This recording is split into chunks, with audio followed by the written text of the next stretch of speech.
आप सभी पवित्र आत्मन को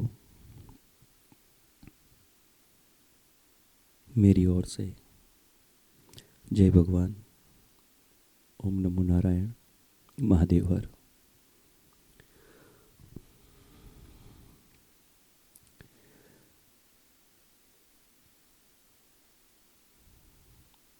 आज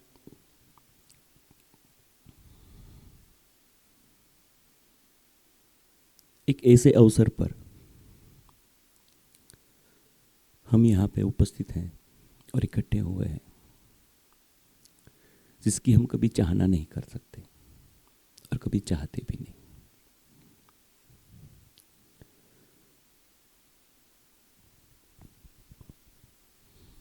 मेरे गुरु भाई, मेरे गुरु सखा और मार्गदर्शक बने, जिनको मैं स्वामी कृष्ण कबीर के नाम से परिचित था, उन्होंने 21 मार्च के दिन ये फानी दुनिया को छोड़कर अपनी आगे की यात्रा में निकल पड़े।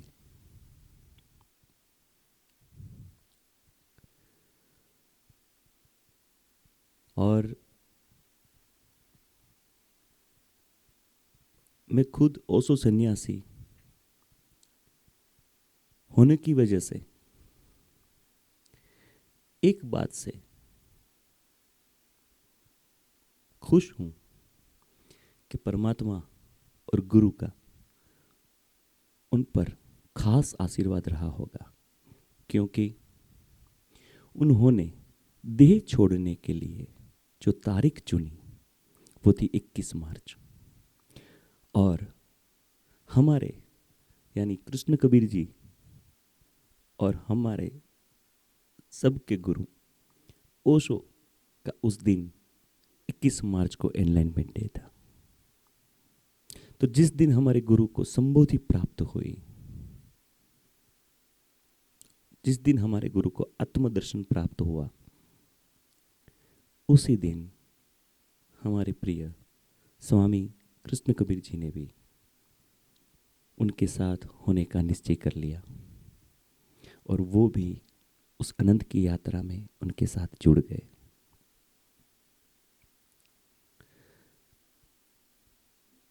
हम और कुछ उनको दे नहीं सकते और हमारे सन्यास में संसार की कोई भी लौकिक क्रिया की नहीं जाती है। न तो हम उनको श्रद्धांजलि देने के काबिल है, न तो हम उनके पीछे कोई भी लौकिक बेचना या फिर ऐसे कुछ कर्म या क्रिया करने के काबिल है, क्योंकि सन्यासी इन सब चीजों से हमेशा मुक्त होता है। हम दे सकते हैं तो केवल उनको भावांजलि। हमारा भाव उनसे जुड़ा हुआ था और जुड़ा हुआ ही रहेगा। हम एक दूसरे से भाव से कनेक्टेड थे और कनेक्टेड रहेंगे। आज के इस मौके पर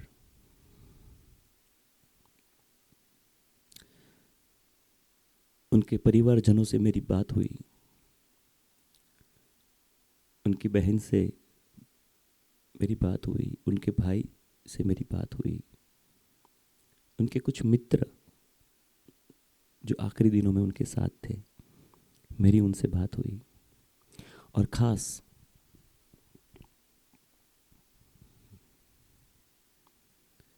मेरी इच्छा थी कि वो सब भी यहाँ पे आए और स्वामी जी को भावांजलि प्रदान करें।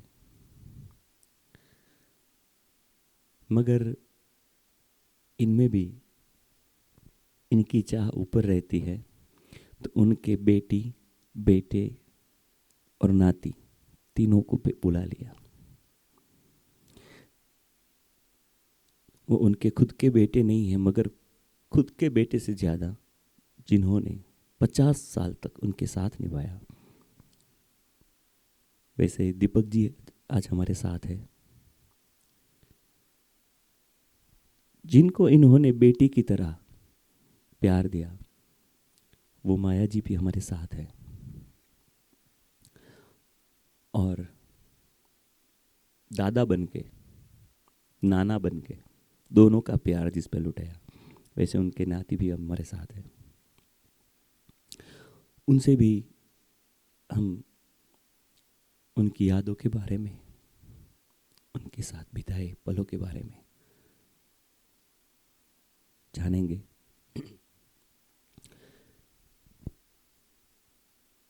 कबीर स्वामी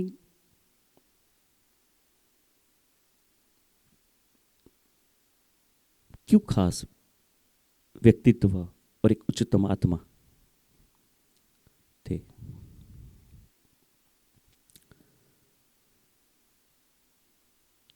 जिनके साथ रहने के लिए पूरी दुनिया के लोग तड़पते, उनको सुनने के लिए पूरी दुनिया से लोग आते, उनके साथ रहने के लिए पूरी दुनिया के लोगों में एक जुनून सा रहता, एक ख्वाहिश सी रहती।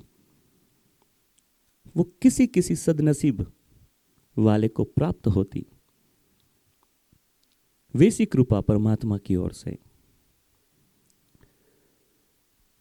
कबीर जी को प्राप्त हुई कि स्वामी कृष्ण कबीर जी को 1000 दिन तक ओशो के साथ, ओशो के पास रहने का, बैठने का, चरण स्पर्श करने का, बात करने का, उनको संगीत सुनाने का ढेर सारा अवसर मिला। इसीलिए मैं कहता हूं कि वो परम भाग्यशाली है। और ऐसा मौका किसी किसी सदात्मा को ही मिलता है, जो बहुत ही उच्चतम आत्मा होती है, दिव्य आत्मा होती है। उनको ही गुरु चरण में रहने का मौका मिलता है।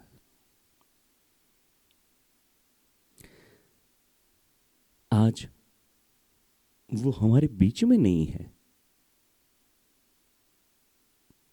मगर उनकी चेतना हमें आज भी अनुभूत होती है। उनकी बातें हमें आज भी याद आती हैं।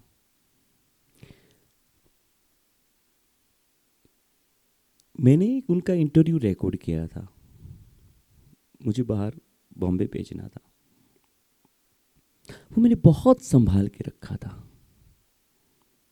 ये तकरीबन 3 साल पहले की बात है।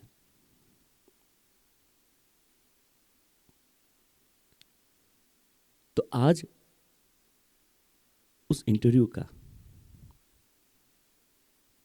जो बहुत ही महत्वपूर्ण अंश है, जो उनके जीवन से, उनकी जीवन की हर शैली से जुड़ा हुआ है, वो खुद अपने मुंह से हमें बताएंगे। और उनको सुनने का सौभाग्य, उनके ज्ञान को प्राप्त करने का सौभाग्य, उनकी वाणी को प्राप्त करने का सौभाग्य हमें प्राप्त होगा। तो आज ये भावांजलि के माध्यम से कबीर स्वामी की वाणी का प्रसाद हमको मिलने वाला है। और इनके अलावा और 2 मैसेज आए हैं जो हमको सुनना है। एक मैसेज अलवर से आया है। अलवर एक आश्रम है, वहां से माँ ने खास उनके लिए एक मैसेज भेजा है। और एक मैसेज नेपाल से आया है, जो कबीर स्वामी के लिए ही है।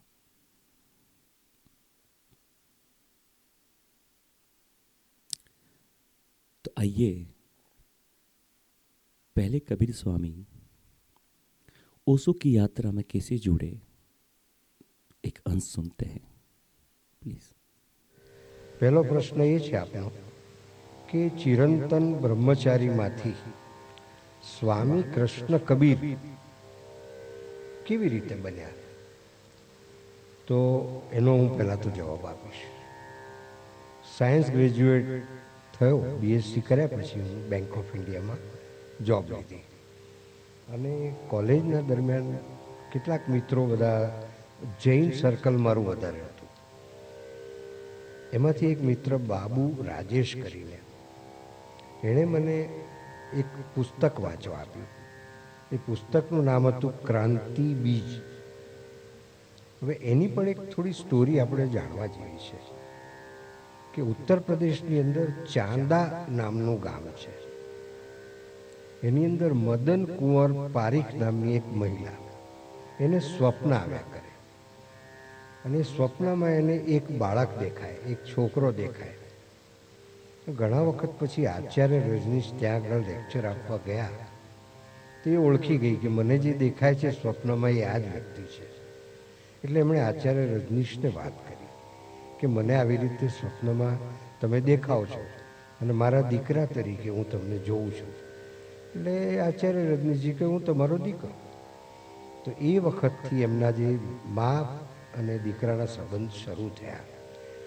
એ સંબંધની અંદર એમણે 120 પત્રો 1 બાય 1 લખ્યા. એ પત્રોનું સંકલન એટલે આ પુસ્તક ક્રાંતિ બીજ. હવે એ પુસ્તક વાંચવા હું બેઠો ને એટલે એની અંદર બહુ સુંદર વાત હતી. એક વાત એવી હતી કે આચાર્ય રજનીશ એવું કહે છે, હું જ્યારે નાનો હતો, શિશુ હતો, ત્યારે નર્મદા નદીની એક સહાયક નદી છે ગાડરવાડા ગામની પાસે, એનું નામ શક્કર નદી. તો નદી કિનારે હું ગયો તો ત્યાં બધા રંગબેરંગી ચકમકના પથ્થરો જોઈ અને અભિભૂત થઈ ગયો, જાણે મને ખજાનો ના મળી ગયો હોય. એટલે એ પથ્થર લઈને મારે ઘેર જવું હતું. તો મને પથ્થર લઈને ઘેર કોણ જવા દે? એટલે હું ખૂબ દુઃખી થઈ ગયો. ઘણા વર્ષો પછી જ્યારે મોટો થયો પાછો એ જ જગ્યાએ હું આવ્યો. એ જ જગ્યાએ એ જ રંગબેરંગી ચકમકના પથ્થરો, પણ લેવાની ઈચ્છા જ ન થઈ. એટલે આ વાતનો સાર શું છે? પથ્થરોને પથ્થર જાણી લેવા, એમાંથી ત્યાગ ફલિત થાય છે. ત્યાગ કરવો નથી પડતો. હવે આ પત્ર મેં વાંચ્યો ને મારી વિકેટ પડી ગઈ. મૂકો આ વ્યક્તિ કોઈ સામાન્ય વ્યક્તિ નથી. પછી તો આખું પુસ્તક વાંચી ગયો. સામાન્ય રીતે વાંચવાનો મને બહુ શોખ નહીં. સંગીત સાંભળવું, ગાવું એ બધું ખરું, પણ વાંચવાનો શોખ નહીં. તો જ્યારથી આ પુસ્તકના પરિચયમાં આવ્યો તો એમના બધા મેગેઝિન, બીજા પુસ્તકો વાંચવા માંડ્યો અને પછી તો એ ધ્યાનની શિબિરો લેતા, પ્રવચન કરવા આવતા, એ બધું એટેન્ડ કરવા માંડ્યું. તો અમદાવાદમાં ગીતા જ્ઞાન યજ્ઞ શરૂ થયેલો. એમાં ગીતાના 18 અધ્યાય જુદી જુદી જગ્યાએ એમણે પ્રવચન આપી અને આખો ગીતાનું સરસ 18 ચેપ્ટરનું પુસ્તક બનાવડાવ્યું. 18 પુસ્તકો બન્યા. એમાં પહેલું પુસ્તક અમદાવાદ ખાતે ચેપ્ટર 1નું. હવે એ દરમિયાન મેં જોયું સ્ટેજ ઉપર 8-10 સંન્યાસીઓ આ બધા ભગવા પહેરીને બેસેલા અને એમણે એ જ વખતે અભિનવ સંન્યાસની વાત કરી. અભિનવ સંન્યાસ એટલે કામ ચલાવ આપેલું સંન્યાસ 3 મહિના માટે, કે તમે એક પ્રયોગ કરો અને તમને જો ગમે તો તમે ચાલુ રાખી શકો છો. અને આ સંન્યાસ દરમિયાન કોઈ પણ તમારે ત્યાગ કરવાની જરૂર નથી. ત્યાગ ફલિત થવાનો જ છે. જો તમે ગુરુએ બતાવેલા માર્ગ પર ચાલશો તો ત્યાગ આપોઆપ ફલિત થશે. હમણાં જે આપણે વાત કરીએ એ પ્રમાણે કે જે વ્યર્થ વસ્તુ છે એની વ્યર્થતા સમજાઈ જાય એટલે છૂટી જાય. એટલે કોઈ નિયમ કે કોઈ બંધન એમણે રાખ્યા જ નહીં. માત્ર ભગવા પહેરવાના, માળા પહેરવાની અને ધ્યાન કરવાનું. તો મને રસ પડી ગયો કે આવી સગવડ તો હિન્દુસ્તાનમાં ક્યાં, પૃથ્વી પર કોઈ ગુરુએ હજી સુધી નથી આપ્યું. કારણ કે આપણા સમાજમાં એકવાર સંન્યાસ લે એ પછી કાયમ માટે સંન્યાસી થઈ જાય. પછી એને સમાજમાં પાછું આવવું હોય તો પણ સમાજ એને સ્વીકારે નહીં. એને એ એરિયા છોડી દેવો પડે, એ ક્ષેત્ર છોડી દેવું પડે, અજાણી જગ્યાએ જઈને પછી જે રીતે જીવવું હોય. એટલે પાખંડ થઈ ગયું. તો એ પાખંડ કર્યા વગર તમે દીક્ષા લઈને તમારી મોક્ષ માર્ગે, અધ્યાત્મના માર્ગે જાઓ, એના માટે આ અભિનવ સંન્યાસ એમણે ઇન્ટ્રોડ્યુસ કર્યો. એ અભિનવ સંન્યાસ દરમિયાન તમે તમારા રોજિંદા જે કાર્યક્રમો હોય એ તમે કરી શકો. વ્યવસાય, નોકરી જે કંઈ કરતા હો, અભ્યાસ હોય, તમે લગ્ન પણ કરી શકો. તમારા માટે કોઈ પણ જાતના બંધનો નહીં. તો મેં કહું આ તો બહુ સરસ સગવડ કહેવાય. એટલે અમદાવાદમાં આશ્રમ રોડ પર હેન્ડલૂમ હાઉસની શોપ હતી. એટલે ત્યાં જઈને ભગવા રંગના તાકામાંથી લુંગી સાઈઝનું એક કપડું કપાવીને લુંગી ત્યાં પહેરી લીધી, અને કુર્તા રેડીમેડ ભગવા રંગનો તૈયાર જ હતો, જે મેં અત્યારે પહેર્યો છે એવો. તો ભગવા રંગનો કુર્તા પહેરી લીધો અને સર્કિટ હાઉસમાં આચાર્ય રજનીશજીનો ઉતાર ત્યાં હું પહોંચી ગયો. ત્યાં મા આનંદ મધુ, જે એમના પહેલા સંન્યાસીની હતા, મનાલીમાં શિબિર હતી ત્યારે એમણે સંન્યાસ લીધેલો, સપ્ટેમ્બર 1969 ખરેખર. તો એ મા આનંદ મધુ એટલે કોણ? આપણા ભૂતપૂર્વ વડાપ્રધાન મોરારજીભાઈ દેસાઈના ભત્રીજી થાય. એમણે દીક્ષા લીધી. તો ત્યાં સેવામાં બહાર ઉભેલા અને અંદર આચાર્યજીનું ભોજન ચાલતું હતું. મેં કહ્યું મારે તો દીક્ષા લેવી છે. તો કે ભોજન પતે એટલે હું તમને પૂછીને એમને બોલાવું. એમણે રજા આપી એટલે હું અંદર ગયો. તો ભોજન લીધા પછી એ યુની એન્ઝાઇમ નામની કેપ્સ્યુલ લેતા હતા, જેથી ભોજન પતી જાય. અને સોડા પીતા હતા. એ પાણી પીતા જ નહોતા. દર કલાકે સોડાની એક બોટલ પીએ.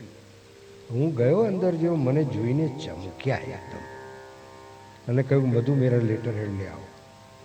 એટલે માં આનંદ મધુ એમનું આચાર્ય રજનીશનું લેટર હેડ લઈ આવ્યા.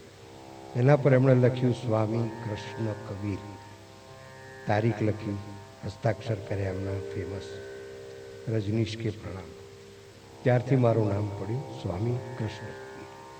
જેવો હું બહાર આવ્યો, માં આનંદ મધુ કે તમારા ઉપર તો 4 હાથ છે. હું કેવી રીતે? તો કે અવતારોમાં એમને કૃષ્ણ બહુ ગમે, કારણ કે જીવનની અંદર એ પોઝિટિવિટી સાથે આવેલો અવતાર, કોઈ મર્યાદા નહીં, કોઈ નિયમ નહીં, અને જ્યારે એમને જે રીતે જીવવું એ રીતે જીવ્યા. પણ એમ છતાં એ અવતાર હતા અને અવતારી કાર્યો એમને કર્યા. તો એમને કૃષ્ણ ખૂબ ગમતા. જીવન પ્રત્યે વિધાયક દ્રષ્ટિકોણ હતો. તો કૃષ્ણ એમને ખૂબ ગમેલા. અને સંતોમાં એમને કબીર બહુ ગમે. કબીર ઉપર તો 11 પ્રવચનોની એક સરસ પ્રવચનમાળા એમણે આપી છે. અને એમણે જે શરૂઆત કરી છે કે જૈસે પર્વતો મેં હિમાલય હૈ, નદીઓ મેં ગંગા હૈ, એસે સંતો મેં કબીર હૈ. આટલું સરસ બોલતા. તો કે કબીર ઉપર એમને એટલો બધો પ્રેમ. એટલે તમને આ બંને નામ અત્યાર સુધી કાં તો કોઈને સ્વામી કૃષ્ણ નામ આપ્યું હોય, આનંદ કૃષ્ણ કે કૃષ્ણ પ્રેમ એવું આપ્યા હોય, કાં તો કોઈને કબીરનું નામ આપ્યું હોય, પણ બંનેના ભેગા કરીને શરૂઆત કરી હોય તો તે આ છે. તો આ રીતે મારું નામ સ્વામી કૃષ્ણ કબીર પડ્યું.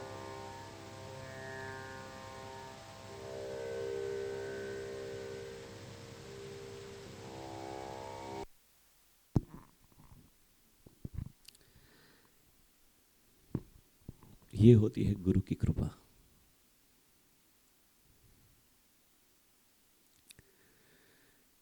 गुरु जब किसी आत्मा को पहचान लेता है तो उस आत्मा की हैसियत के मुताबिक उनको नाम देता है, उनको ज्ञान देता है और उनको अपने पास प्यार से रख लेता है कि तुम मेरे पास रहो. अवतारों में श्रेष्ठतम अवतार कृष्ण, जिन्होंने योग भी सिखाया, जिन्होंने युद्ध भी सिखाया, जिन्होंने शास्त्र भी सिखाया, जिन्होंने शस्त्र भी सिखाया, जिन्होंने संगीत भी सिखाया, जिन्होंने प्रेम करना भी सिखाया। इसीलिए हम कृष्ण को पूर्ण अवतार, पूर्ण पुरुषोत्तम का दर्जा देते हैं, और वो है। तो ओशो ने उस अवतार का नाम पहला लिया और स्वामी जी को कृष्ण संबोधित किया। उसी तरह दूसरा नाम उनके साथ, कृष्ण के साथ जोड़ा, कबीर का। तो संतों में श्रेष्ठ उस कबीर जी को मानते थे और उनके प्रिय थे। उस पे एक बहुत ही अच्छी बुक उन्होंने लिखी है, कबीर कहे मैं पूरा पाया। पाना है तो थोड़ा थोड़ा क्या पाना, पाना है तो पूरा ही पाना। कबीर कहे मैं पूरा पाया। तो ऐसे थे ओशो के प्रिय कबीर, कृष्ण जैसे। कैसे? एक ऐसी वायका है कि कबीर जी के जन्म के बारे में सच सच बात कोई भी नहीं जानता। कबीर जी की ज्ञाति के बारे में सच सच बात कोई भी नहीं बता सकता। वो हिंदू थे, मुस्लिम थे, कौन जाने कौन थे। मगर एक बात पूरी दुनिया जानती और मानती है कि वो एक परम हंस कोटि के संत थे, और उनका ज्ञान आज भी हम लोग उनके लिखी किताबों से पढ़ते हैं, उनके रचे दोहों से लेते हैं, और ओशो की वाणी के द्वारा हम कबीर जी को भी सुनते हैं। तो संतों में प्रिय कबीर और अवतार में प्रिय कृष्ण, एक साथ दोनों नाम गुरु ने अपने शिष्य को प्रदान किया कि आज से तुम स्वामी कृष्ण कबीर। ऐसे उनका नाम स्वामी कृष्ण कबीर ओशो ने रखा। फिर ओशो के साथ उनकी यात्रा शुरू हुई। तो कबीर स्वामी को संगीत का भी भरपूर प्रेम था। बहुत अच्छे गायक और सुरों के ज्ञाता थे। इसीलिए ओशो उनको बुलाते थे कि कबीर कोई अच्छा भजन सुनाओ। और स्वामी कबीर जी वो मौका कभी नहीं चूकते थे कि हाँ भगवान। कभी उनको शंका पड़ती कि मैं गाता हूँ कभी कभी हिंदी भजन, कभी गुजराती भजन, और यहाँ पे तो सब विदेशी लोग बैठे हैं। तो ओशो कहते थे कि तुम उनकी चिंता मत करो, मैंने इनको समझा दिया है कि भाषा पे ध्यान मत देना। दो शब्दों के बीच जो खाली जगह आती है, उस जगह की गहराई में डूब जाना। वहां से जो लेने लायक है ले लेना, तुम्हें प्राप्त अवश्य होगा। और इसी रुचि के कारण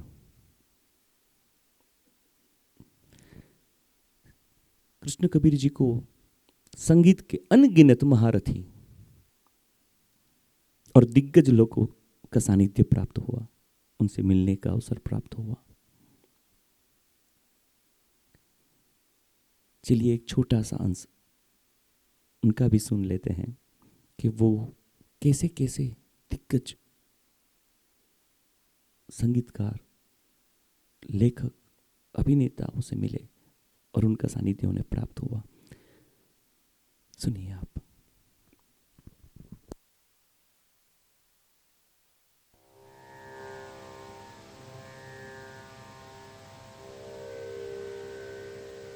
એક બીજો પ્રશ્ન આપે પૂછ્યો છે કે ઓશો બહુ જ મોભાદાર અને વગદાર અને શ્રીમંત હોય એ રીતે જીવતા હતા,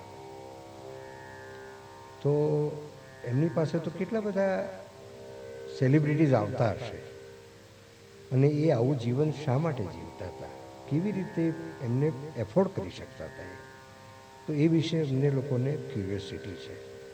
તો હું એનો પહેલાં જવાબ આપું. એક તો આપે જાણ્યું હશે કે અત્યારે એમની રોયલ્ટી જે છે ને, પુસ્તકો 650 ટાઇટલ છે અને એની રોયલ્ટી કરોડો રૂપિયા આવે છે. હવે દુનિયાને તો ખબર નહોતી કે આ જે બોલી રહ્યા છે એનું શું ભવિષ્યમાં મહત્ત્વ છે, પણ એમને તો ખબર હતી. એટલે એમને તો ખાલી સેક્રેટરીને એટલું જ કહેવાનું કે લક્ષ્મી, मैं शिविर में जा रहा हूँ, मैं जब लौटूंगा तो भोर के पीवीसी टाइल्स मेरे बेडरूम में लगवा देना, लक्ष्मी एसी लगवा देना, लक्ष्मी ये करना, लक्ष्मी वो करना. Lakshmi is suppose to do it. એના માટે તપશ્ચર્યા, એમની સાધના, ગમે તે રીતે પ્રશ્ન પૂછવાનો જ નહીં. એમના મોઢામાંથી જે નીકળ્યું એ પૂરું કરે તો એ સેક્રેટરી તરીકે રહી શકે, એ તો ડિસ્ક્વોલિફાય થઈ જાય. બીજું કે દર અઠવાડિયે એમના પુસ્તકો કાર ભરીને, મહાયોગ લક્ષ્મી એટલે કચ્છી ગુજરાતી મહિલા, અને એ શિબિરમાં એમણે પણ મનાલીમાં ગયેલા અને દીક્ષા લીધેલી. એમને કંપની ઘર તરફથી એમને ઇમ્પાલા કાર મળેલી. તો ઇમ્પાલા કારમાં એ ઘરેથી આવે સવારે 8 વાગે, 12 વાગે જાય, પાછા 2 વાગે હાજર થઈ જાય, રાત્રે 8 વાગે પાછા ઘરે જાય.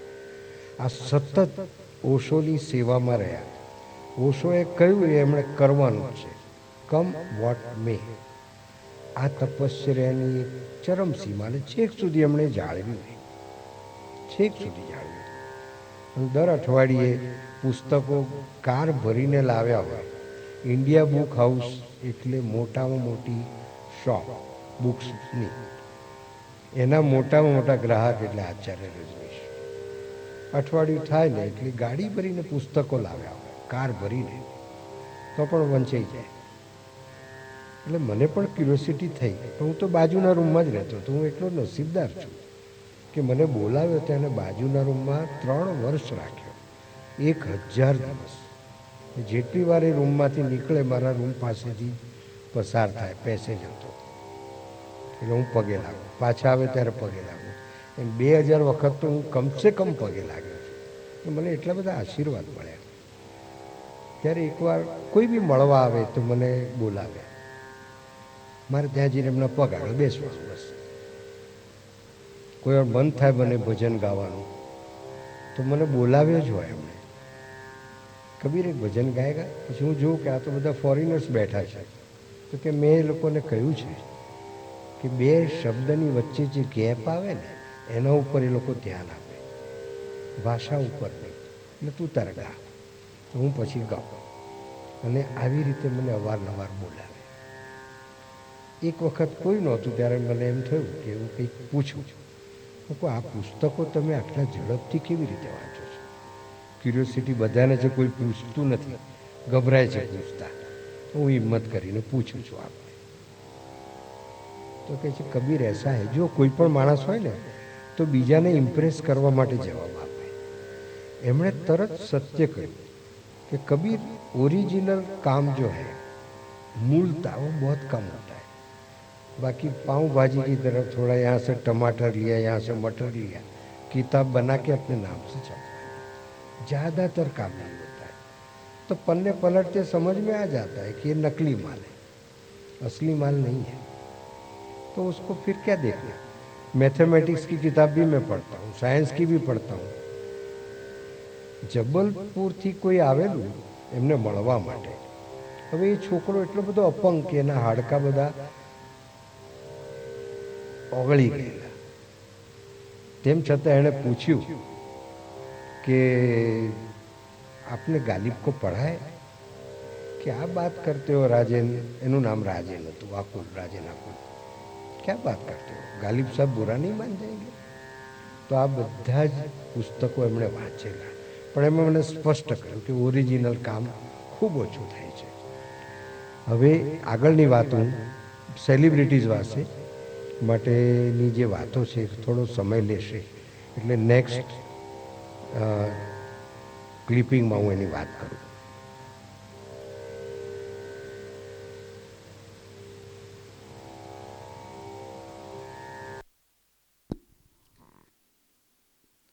उनके साथ जो रहे हैं बेटे, उनको मैं आमंत्रित करूँगा कि वो अपनी तरफ से स्वामी कृष्ण कबीर जी को भावांजलि के रूप में उनकी याद और उन कुछ शब्द अपनी ओर से प्रस्तुत करें।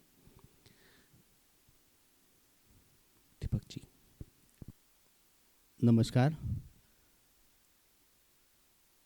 ओशो સન્યાસી સ્વામી કૃષ્ણ કબીર એ રજનીશજીના અનુયાયીઓ માટે પણ મારા માટે તો ચિરંતન કાકા, મારા મમ્મીના પપ્પા એટલે ગિરધર ભગત એ પુનિત મહારાજના શિષ્ય રહી ચૂકેલા અને આધ્યાત્મમાં વળી ગયેલા. હું મારા નાના સાથે જ જન્મીને મોટો થયેલો. ચિરંતન કાકા સાથેનો સંબંધ મારો 50 વર્ષ જૂનો છે. 2 મિનિટ એટલા માટે લઉં છું કે એ કેવી રીતે અમારા સાથે સંકળાયેલા. બેંક ઓફ ઇન્ડિયામાં એમણે નોકરી કરી એ વખતે ઓશોમાં જોડાઈ ગયા. મા ક્રાંતિ સાથે એમના લગ્ન થયા અને ઓશો છૂટ્યા પછી અમદાવાદ સ્થાયી થયા અને એ જ્યાં રહેતા ત્યાં મારા મમ્મી પપ્પા સામે જ રહેતા હતા. હું મારા મોસાળમાં મોટો થયેલો મારા દાદા સાથે, ગિરધર ભગત સાથે. એમને પણ આત્મજ્ઞાન 38 વર્ષની ઉંમરે થયેલું. એટલે હું મારા મમ્મી પપ્પાને મળવા માટે જઉં નારણપુરા કલ્પતરુ ફ્લેટ્સ. રવિવાર હોય એટલે હું ત્યાં જઉં મળવા માટે મમ્મી પપ્પાને. દાદા મારી સાથે હોય, રિક્ષામાં અમે સાથે જઈએ અને ચિરંતન કાકા સામે રહેતા. એ મારા દાદાને ઓબ્ઝર્વ કર્યા કરે કે આ વ્યક્તિ છે આમ તો સંસારી, પણ દાઢી રાખે, સફેદ અને સંત જેવા લાગે, એક ધોતિયું ઉપર જબ્બો પહેરતા. પછી એમને થયું કે ક્યુરિયોસિટીમાં મારી મમ્મીને પૂછ્યું કે કોણ છે? તો કે મારા ફાધર છે. અને એ તો કે જે આમ તો સંન્યાસી જેવા લાગે છે, કે સંત જેવા લાગે છે. તો કે હા, એ 38 વર્ષની ઉંમર એમણે આત્મજ્ઞાન પુનિત મહારાજે આપ્યું. પછી એમને થયું કે મારે આમની સાથે હવે સત્સંગ કરવો છે. એટલે ચિરંતન કાકા એમની સાથે દાદાને કહ્યું કે મારે આપની સાથે થોડાક મારા જીવનના પ્રશ્નો છે, મારે પૂછવા છે ક્યુરિયોસિટીમાં. તો એમણે કહ્યું બોલો ક્યારે બેસવું છે? તો કે કાલે આવું. એટલે મારા દાદા બીજા દિવસે મારા મમ્મીને ત્યાં ગયા અને એ લોકોએ પહેલા જ દિવસે એક જ બેઠકમાં 7 કલાક વિતાવ્યા. 7 કલાક સુધી ચિરંતન કાકાએ મને કહ્યું કે દીપક, કે પહેલી વખત દાદા સાથે મુલાકાત થઈ તો પહેલા દિવસે મેં એમને 7 કલાક પ્રશ્નોની ઝડીઓ વરસાવી, પ્રશ્નો ઉપર પ્રશ્નો ઉપર પ્રશ્નો.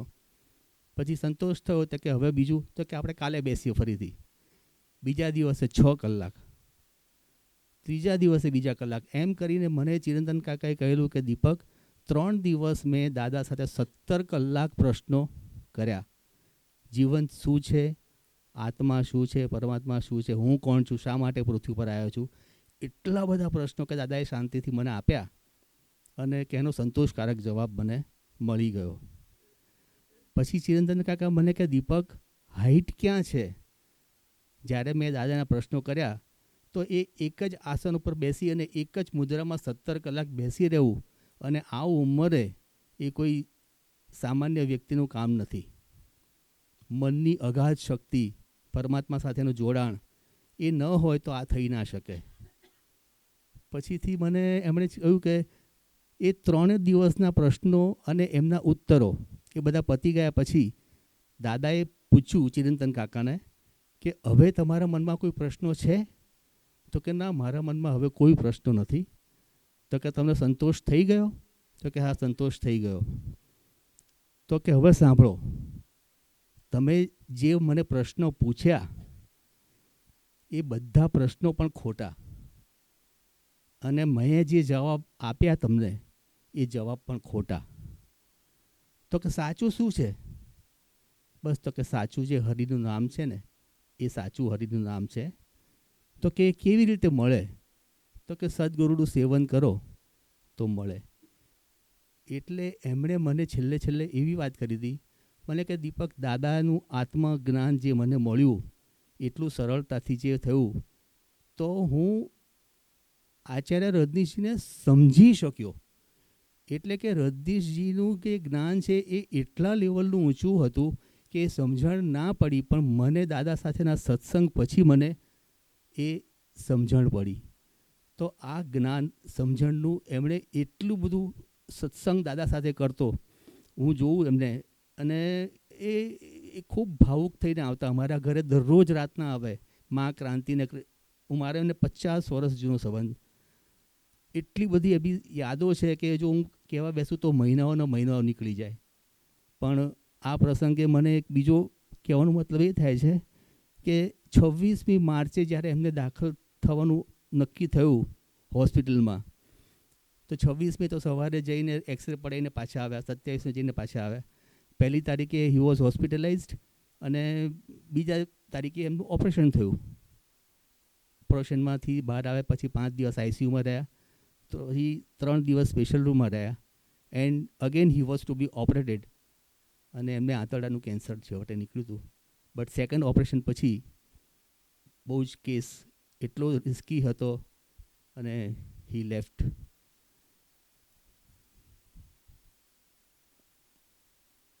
પણ જ છે, આપણને જોઈ રહ્યા છે, આપણને બધા ઉપર આશીર્વાદ વરસાવી રહ્યા છે, અને બધાને એમણે કનેક્ટ કર્યા.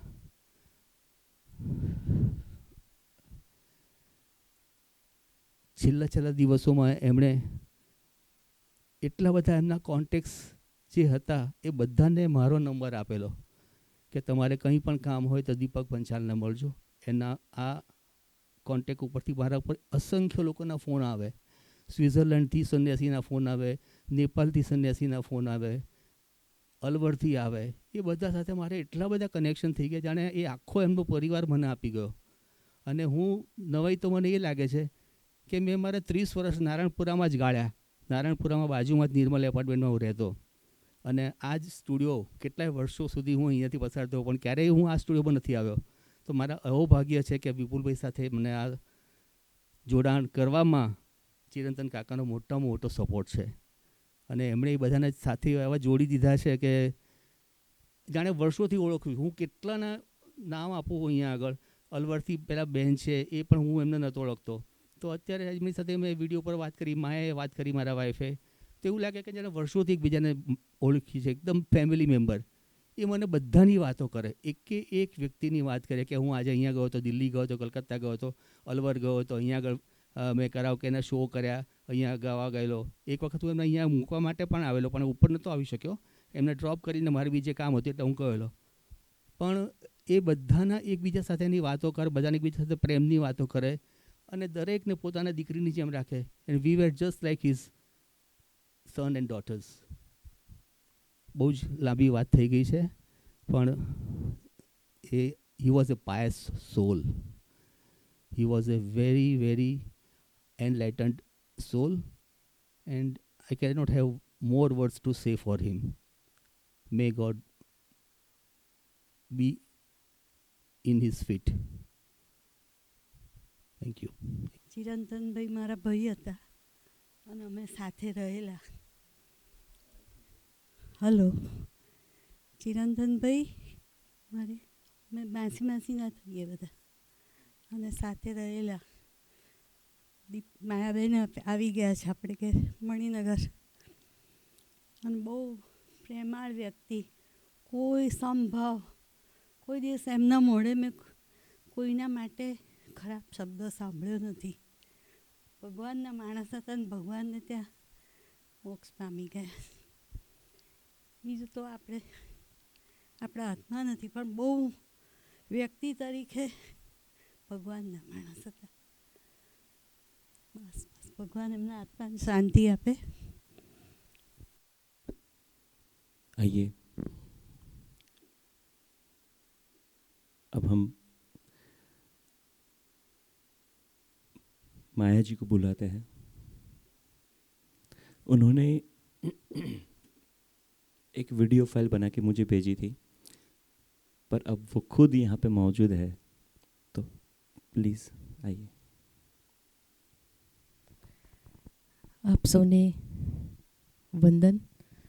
આજે વિપુલભાઈ થકી અમને ચિરંતન કાકાને શ્રદ્ધાંજલિ આપવાનો એક સરસ મજાનો અવસર મળ્યો. એ બદલ આપને ખૂબ ખૂબ વંદન. આપે જેમ કહ્યું કે ઓશોમાં આવ્યા પછી એમનું નામ કૃષ્ણ કબીર, પણ અમારા માટે તો ચી કાકા, અમે ચિરંતન કાકા આખું વાત નહોતા કહેતા એમને, પણ નામ બોલવું હોય તો ખાલી ચી કાકા. અને મારા ફોનમાં પણ એમનો નંબર એ રીતે જ સેવ કરેલો, ચી કાકા, બસ બીજું કોઈ નામ જ નહીં. દીપક સાથે તો લગભગ 50 વર્ષ જૂનો સંબંધ દાદાના હિસાબે, મારા નાના સસરાના હિસાબે સત્સંગ બહુ થતો એમને, અને મારો લગભગ 40 વર્ષ જૂનો. 87ની સાલમાં હું આમ કડી રહું, દીપકનું બેંકમાં આવવું કડી, એને જોબ મળી. અમારા લવ મેરેજ મારા ઘરેથી ના, અને ત્યારબાદ દાદાને હું મળી અને એ દિવસે નક્કી કર્યું કે આજે લગ્ન કરવા છે આર્ય સમાજમાં, અને બધું ફટાફટ એમણે ગોઠવી દીધું. અને એ વખતે મારું કન્યાદાન પણ એમણે જ આપેલું.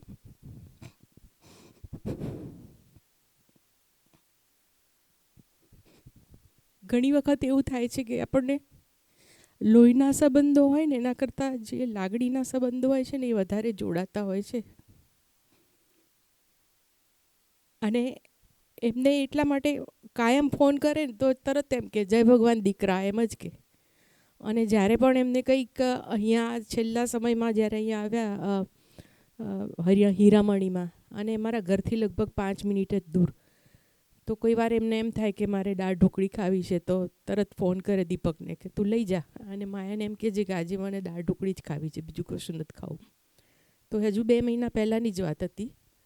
અને પછી એવી પણ વાત થયેલી કે આ વખતે મારો જન્મદિવસ આવશે ને ત્યારે હું અહીંયા આવીશ. લકીલી કાલે જ એમનો જન્મદિવસ છે, આવતીકાલે, પણ એ ઉજવવા ના રહ્યા. વર્ષોમાં, આટલા બધા વર્ષોમાં 40 વર્ષ વીતી ગયા. મારા સાસુજીની સામે એમનું મકાન એ રહેતા હતા, એ વખત તો મારી મુલાકાત નહોતી થઈ. પછીના ઘરમાં જ્યાં ગયા ત્યાં અમે અવારનવાર અઠવાડિયામાં એકવાર તો એમના ત્યાં જઈએ જ, કારણ કે મારે એમની સાથે સંગીતનો નાતો અને દીપકના નાનાજીનો જે આધ્યાત્મિકતાનો જે નાતો હતો, બંનેનું જોડાણ થયું. અને ખૂબ ખૂબ વાતો થાય, સંગીતની ચર્ચાઓ થાય, અને કંઈ પણ પ્રશ્ન હોય મ્યુઝિકનો કે એવું, કાં તો એમણે ક્યાંક ગાયું હોય, ક્યાં આલ્બમ કર્યું હોય, તો તરત જ મને ફોન આવે કે આ પહેલાં તું સાંભળ કેવું છે, પછી હું આગળ વધું. લંડનના આલ્બર્ટ હોલમાં અનુપ જલોટા સાથે જ્યારે મને ગાવાનું સદભાગ્ય મળ્યું ત્યારે એટલા બધા ખુશ હતા. અને બધાને એમણે કહીને કહ્યું કે મારી દીકરીએ ત્યાં પરફોર્મન્સ કર્યું. હા, ઇવન પાર્લામેન્ટમાં મને પરફોર્મ કરવાનું ત્યાં યુકેમાં સદભાગ્ય મળ્યું ત્યારે પણ એટલા બધા ખુશ, અને તરત જ ફોન કરીને વધાઈ આપે. કંઈ પણ એમનું રેકોર્ડિંગ થાય ને તો પહેલું મને ને દીપકને મોકલે કે તમે સાંભળો આમાં કેવી ભૂલ છે, મારે અહીંયા મ્યુઝિશિયન જોઈએ છે, કોને લઉં.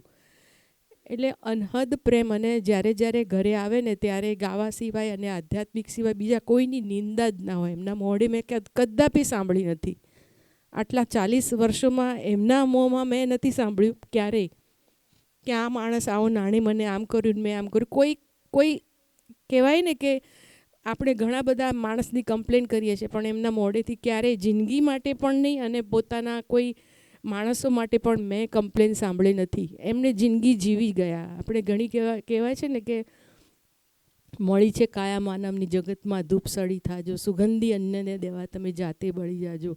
એટલે એ ધૂપસળી જેવું પવિત્ર જીવન જીવી ગયા. ધૂપસળી જેમ પોતે પ્રજ્વલિત થાય છે, પોતાનો ધૂપસળી પોતે દેહ પ્રજ્વલિત કરે છે, અને આસપાસ જે રહેલું વાતાવરણ છે એને સુગંધ અર્પે છે. એવું એમણે એક સરસ સુગંધ થકી એક આભા ઊભી કરી, અને દરેકને કંઈક ને કંઈક પ્રોબ્લેમ હોય તો પણ એ સલાહ સૂચન પણ આપતા. એટલે અમારા ચી કાકા, એટલે અમે એમ જ કહીએ કે ચી કાકા. દીપક પણ મને એમ કહે કે આજે ચી કાકા આવવાના. કોઈ દિવસ અમે ચિરંતનભાઈ તરીકે વાત જ નથી કરી, ચી કાકા તરીકે જ વાત કરી છે. એટલે એટલા બધા સંસ્મરણો છે 40 વર્ષમાં વિપુલભાઈ એમની સાથેના. મારે તો મ્યુઝિકના ખાસ છેલ્લે હમણાં સોનુ નિગમજી આવ્યા ને ત્યારે પણ આગલા દિવસે મારા ઘરે આવ્યા. મને કે હું શું ગાઉં, અને એ આવે ને ગાવાનું કહે તો હાર્મોનિયમ લઈને પછી એમણે એમનું ગીત બતાવ્યું. એ પોતે લખતા અને કોમ્પોઝિશન પણ કરતા. તો મને કે હું આ શીખવાડું છું, એ આવે તો તું મારું કોમ્પોઝિશન ગાજે, કે ને ગાવાનું. પણ એક આટલી હાઈટ ઉપરના માણસો પણ જ્યારે એમને આવી રીતે મળવા આવે ને એટલે એ બતાવે છે કે એ કેટલા, એ પોતે પણ હાઈટ ઉપર હતા અને એ માણસો કેટલો પ્રેમ કરતા હશે ત્યારે આટલે સુધી પહોંચતા હોય છે. બહુ કંઈ કહેવું નથી, પણ કાકા હર હંમેશ અમારા હૃદયમાં જ રહેવાના છીએ. એટલે આપણે એવું નથી કહેતા ઘણી વખત કે સ્વર્ગસ્થ, પણ હું તો કોઈ દિવસ કોઈ માણસ મને જે ગમતું હોય ને એને સ્વર્ગસ્થ કહેતી જ નથી. હું એને હૃદયસ્થ જ કહું છું. એ હૃદયમાંથી ક્યારેય નથી જવાના. વસ્તુ ના, અમે તમારું અસ્તુ નહીં સ્વીકાર કરીએ. વાત જ્યારે દાળ ઢોકળીની નીકળી છે, ચી કાકાની મનપસંદ વાનગીની, તો અમે એમની મનપસંદ વાતો પણ જાણવા ઉત્સુક છીએ. હવે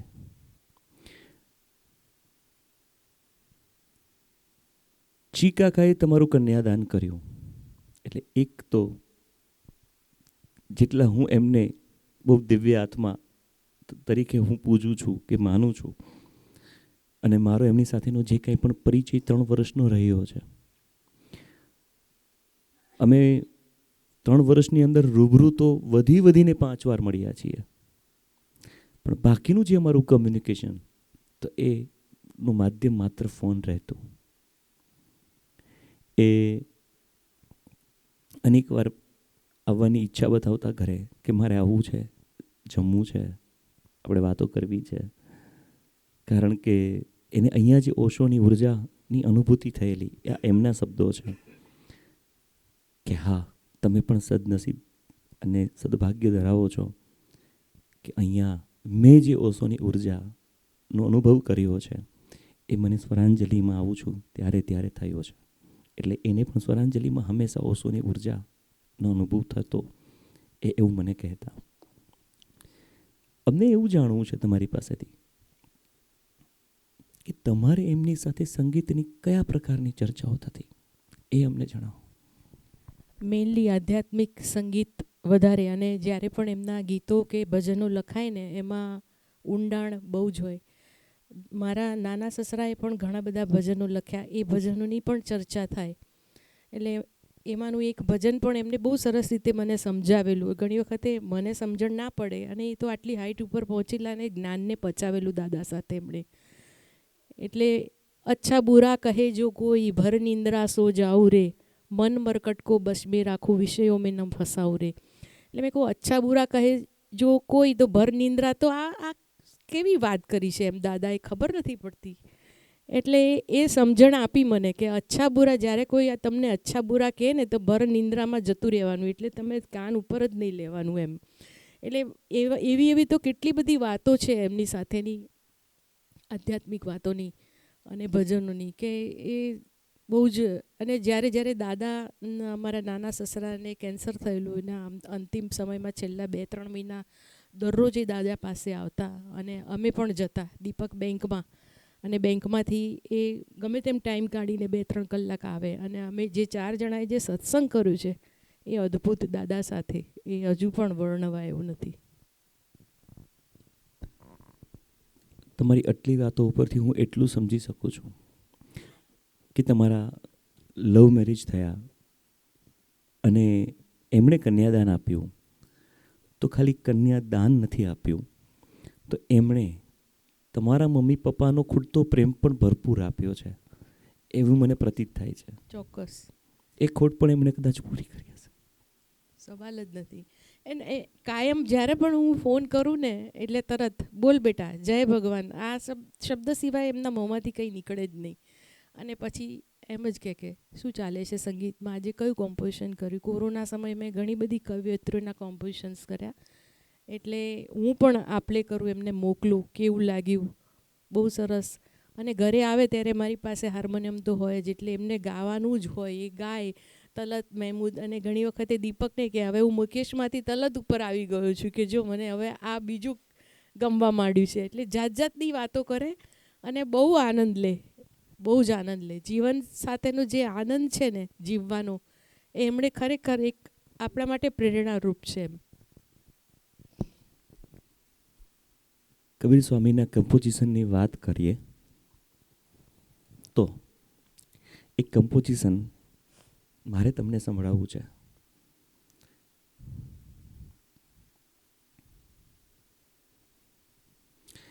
જેમણે મને 8 ડિસેમ્બર 2024 સવારના 10:10 મોકલેલું અને એવું લખ્યું છે, સાંભળો. विपुल जी, आज प्रातः हृदय द्रवित हुआ, भाव मुखर हुए, मैब ने सहयोग किया, दिल गा उठा, उंगलियों ने हारमोनियम संभाला, दिल में बसी धुन कब उठी शब्द कहाँ से आए पता नहीं, 30 मिनट में गीत तैयार होकर शेर भी कर दिया गया, कदर जान कर ले. मन ने सहयोग किया तब ये रचना घटित हुई. विपुल, आप सुनिए. आइए उनकी एक कंपोजिशन सुनते हैं जो उन्होंने खुद बजाया, खुद कंपोज किया, खुद लिखा और खुद ही गाया. कृष्ण भजन.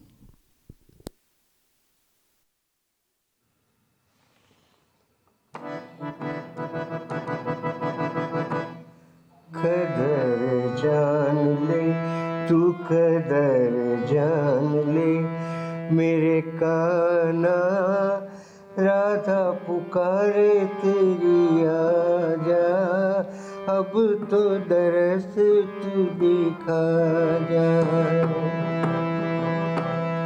कदर जान ले तू, कदर जान ले मेरे काना, राधा पुकारे तेरी आजा, अब तो दरस तू दिखा जा.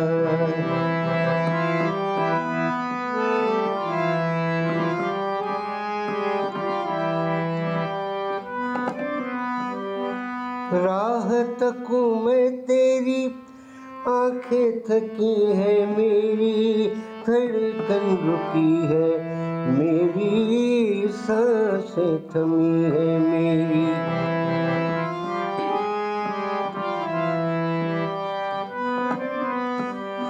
राह तकूं मैं तेरी, आंखें थकी है मेरी, धड़कन रुकी है मेरी, सांसें थमी है.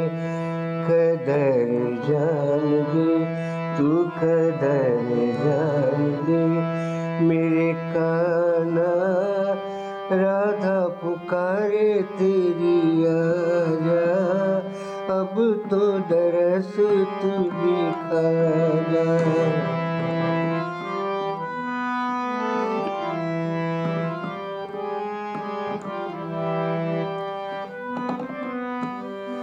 जब से गए हो सैया मैया भी रोए, गैया भी रोए, मेरा दिल भी है रोए.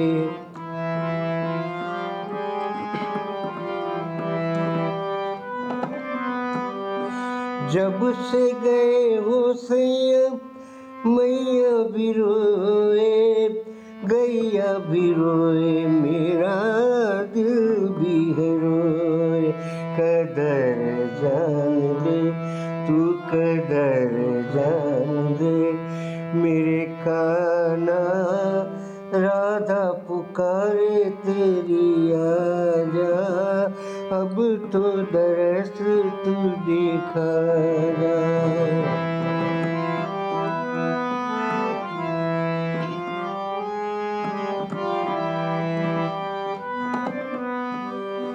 जमुना के नीर हो, बिरहा के तीर हो, नैनों के नीर या फिर तेरी पीर हो.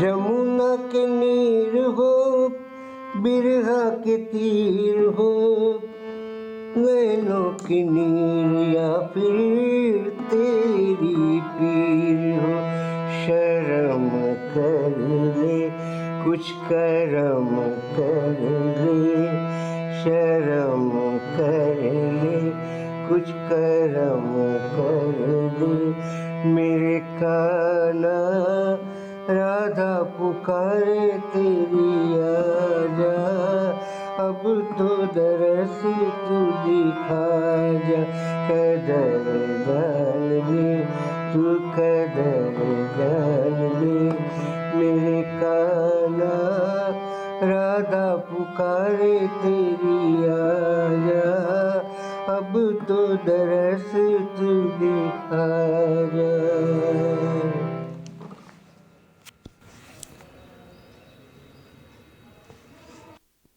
કદર જાને. વચમાં જે આપણે વાત થઈ કે એમને ઘણી બધી સેલિબ્રિટીઓ મળવા આવતી અને ત્યારે તમને ફોન કરતા, શું કરવું એ અંગે પૂછતા. આપણી એક વાત અધૂરી રહી ગઈ છે સ્વામીજીની. આ જે ઇન્સ્પિરેશન્સ છે, પ્રેરણા છે, આ જે માર્ગદર્શન છે, એમના આમ તો જુઓ તો ગાયકીના મેન્ટર તરીકે એ મુકેશજીને ખૂબ પૂછતા હતા અને મુકેશજીના ગીતો ફિલ્મી, નોન ફિલ્મી બંને ગીતોને બહુ જ પ્રેમ કરતા હતા, સાંભળતા હતા અને બહુ જ રસપ્રદ રીતે. અને ખરેખર તમે એમને સાંભળો તો પ્રભાવશાળી ગાયકીમાં એ ગીતોની રજૂઆત પણ કરતા હતા. પણ એ આશીર્વાદ કેવા કેવા વ્યક્તિઓને મળીને આવ્યા હશે, એ કેવા કેવા વ્યક્તિઓ સાથે એમને પરિચય થયો હશે, એ હવે આપણે એમના મુખેથી સાંભળીએ. સ્વામી કૃષ્ણ કબીરજીના મુખેથી પ્લીઝ.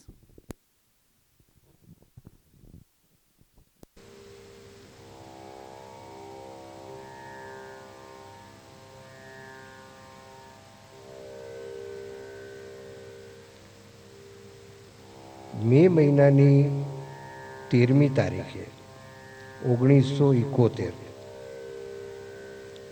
ઓશોએ મને એમની પાસે બોલાવ્યો અને A1 વુડલેન્ડ્સ બિલ્ડિંગની અંદર એ ફ્લેટ એટલે આપણું મંદિર, આપણું તીર્થસ્થાન જે ગણો તે, એ 3 બેડરૂમનો ફ્લેટ હતો અને વચ્ચે મોટો હોલ હતો. એ હોલની અંદર સહેજે 50 માણસ આરામથી બેસી શકે. એટલે ત્યાં આગળ રાતના ઈશાવાસ્ય ઉપનિષદ જે બધું કરતા, તો 100 રૂપિયા મહિને ફી લે ને 50 જણા બેસે. 5000 રૂપિયામાં એ મુંબઈમાં પેડર રોડ ઉપર ઓશોનો આશ્રમ ચાલતો હતો. એ વખતે એમનું નામ હતું આચાર્ય રજનીશ. પછી એમણે ભગવાન રજનીશ પોતાનું નામ ડિક્લેર કરાવ્યું. ત્યારથી એ ભગવાન રજનીશ તરીકે ઓળખાયા અને ભગવાન શ્રી કહીને અમે એમને બોલાવતા. હવે બહુ વિરોધ થયો, પુષ્કળ વિરોધ થયો. અને અમે લોકો જ્યારે અમદાવાદમાં હતા ત્યારે ભગવા પહેરીને હું તો બેંકમાં જ હતો. તો એ વખતે કાંકરી ચાળો જ બાકી રાખે લોકો, એટલો બધો વિરોધ હતો. અને પછી મુંબઈ ગયા પછી પણ વિરોધ તો ચાલુ જ હતો. જે હિન્દુ ધાર્મિક સંગઠનો બધા હોય, ચોપાટી ઉપર અમે ધ્યાન કરાવતા હોઈએ, તે વખતે રીતસર પથ્થરમારો થાય. એ બધું અમે સહન કરતા અને આ બધું આવીને રિપોર્ટ કરીએ. આ બધું હું એટલા માટે કહું છું કે ધ્યાન સવારના 6 વાગે ચોપાટી બીચ ઉપર હોય. એમાં નીગરો પણ આવે, અમેરિકન્સ પણ ગોરા પણ આવે અને જુદા દેશના બધા માણસો આવે અને આપણા ભારતના લોકો પણ આવે. તો એક દિવસ ધ્યાન પતાવે પછી હું બેઠો હતો ને, તે એક માણસ સાધુ જેવો આવ્યો. એણે કહ્યું કે એ ક્યાં હો રહા હૈ? ये ध्यान है, ये ध्यान है. ये આકાશમાં જોઈને કે એ ભગવાન તેરી માયા તું હી જાન. એટલે એને બહુ નવાઈ લાગતી હતી. તો આ દિવસનો કાર્યક્રમ, સવારનો કાર્યક્રમ, અને એ બિલ્ડિંગમાં જ્યાં રહેતા હોશ એ ટેકરી ઉપર હતું અને એના ઉપર પાછા 26 માળ. આપણે જો કે પહેલા માળે જ રહેવાનું હતું, પણ મુંબઈમાં સૌથી ઊંચું બિલ્ડિંગ હતું ઉષા કિરણ, જેમાં અત્યારે એન્ટિલિયા છે મુકેશ અંબાણીનું. અને બીજા નંબરમાં હતું આ વુડલેન્ડ્સ. તો ટેકરી ઉપર હતું અને 26 માળનો, અને આખી વાત એનું ગાર્ડન ને વાતાવરણ ખૂબ સરસ હતું. રાતના હંમેશા જો બહાર મિટિંગ ના હોય, પબ્લિક મિટિંગ, જે જનરલી ક્રોસ મેદાન, ધોબી તલાવ એરિયામાં હોય, એ ના હોય તો ઉપનિષદ ઉપર ઓશો બોલતા. અને મેં કહ્યું એ પ્રમાણે 5,000 રૂપિયામાં આખો આશ્રમ ચાલતો. હવે ત્યાં આગળ એટલા અદ્ભુત વ્યક્તિ આવતા એમની પાસે કે જેની આપણે કલ્પના પણ ન કરીએ કે એક જ જગ્યાએ આ બધા માણસો, વિદેશીઓ તો આવતા જ હતા, પણ હું એક પછી એક બધા નામ બોલું છું. સંગીતકાર કલ્યાણજીભાઈ, આનંદજીભાઈ વાળા કલ્યાણજીભાઈ આવતા, એટલી એમની જબરજસ્ત હાઈટ હતી. અને આચાર્ય રજનીશના કહેવા મુજબ આખી ટ્રૂપ લઈને જબલપુર કાર્યક્રમ કરવા ગયેલા. મહેન્દ્ર કપૂર, કમલ બારોટ બધાને લઈને ગયેલા, પણ ત્યાં લોકો બધા તોફાની, કાર્યક્રમ અધૂરો મૂકીને આવવું પડ્યું અમને. રાજ કપૂરને પણ એવો અનુભવ થયેલો. ઓ બસંતી પવન પાગલ, નાજા રે નાજા, એ ભેડાઘાટ ઉપર એનું શૂટિંગ થયેલું. લોકો એટલા ભેગા થઈ ગયા કે કપડાં ફાડી નાખ્યા રાજ કપૂરના. એટલે ત્યાંનું કલ્ચર જરા જુદી જાતનું હતું. પણ એક કલ્યાણજીભાઈ ત્યાં ગયેલા પ્રોગ્રામ માટે. બીજા એક આવતા મહિપાલ એક્ટર, નવરંગ પિક્ચરના હીરો, મારી જોડે દોસ્તી થઈ ગઈ, એ પણ જબલપુર ગયેલા. અને આચાર્ય રજનીશના પ્રશ્નો પૂછવામાં એ બહુ આગળ પડતા હતા. અને જ્યોતિશિખા નામનું ત્રિમાસિક એક બહાર પડતું હતું, એના એ સંપાદક પણ હતા. અને અમારા બંનેની દોસ્તી જામી ગયેલી. પછી આવતા IS જોહર, એની સાથે આવે અંબિકા જોહર, અચલા સચદેવ, ગાઈડના ડાયરેક્ટર વિજયાનંદ, એટલા બધા સેલિબ્રિટીઝ આવતા. હિન્દી સાહિત્ય જગતના જૈનેન્દ્ર જૈન આવતા. સારંગી વાદક પંડિત રામનારાયણ, એનું એટલું બધું મોટું નામ છે કે આવે હોલમાં બેસીને કાર્યક્રમ આપે. પછી આવે, એટલા બધા નામો યાદ આવે. જયદેવજી આવતા, મ્યુઝિક ડાયરેક્ટર. જયદેવજી હાર્મોનિયમ વગાડે ને મારે કહેતા કે સ્વામીજી આપ ગાઈએ. પછી પુરુષોત્તમદાસ જાલોટાજી આવતા. અનુપ જલોટા, પદ્મશ્રી અનુપ જલોટાના ફાધર, અને ત્યાં કીર્તન શીખવતા.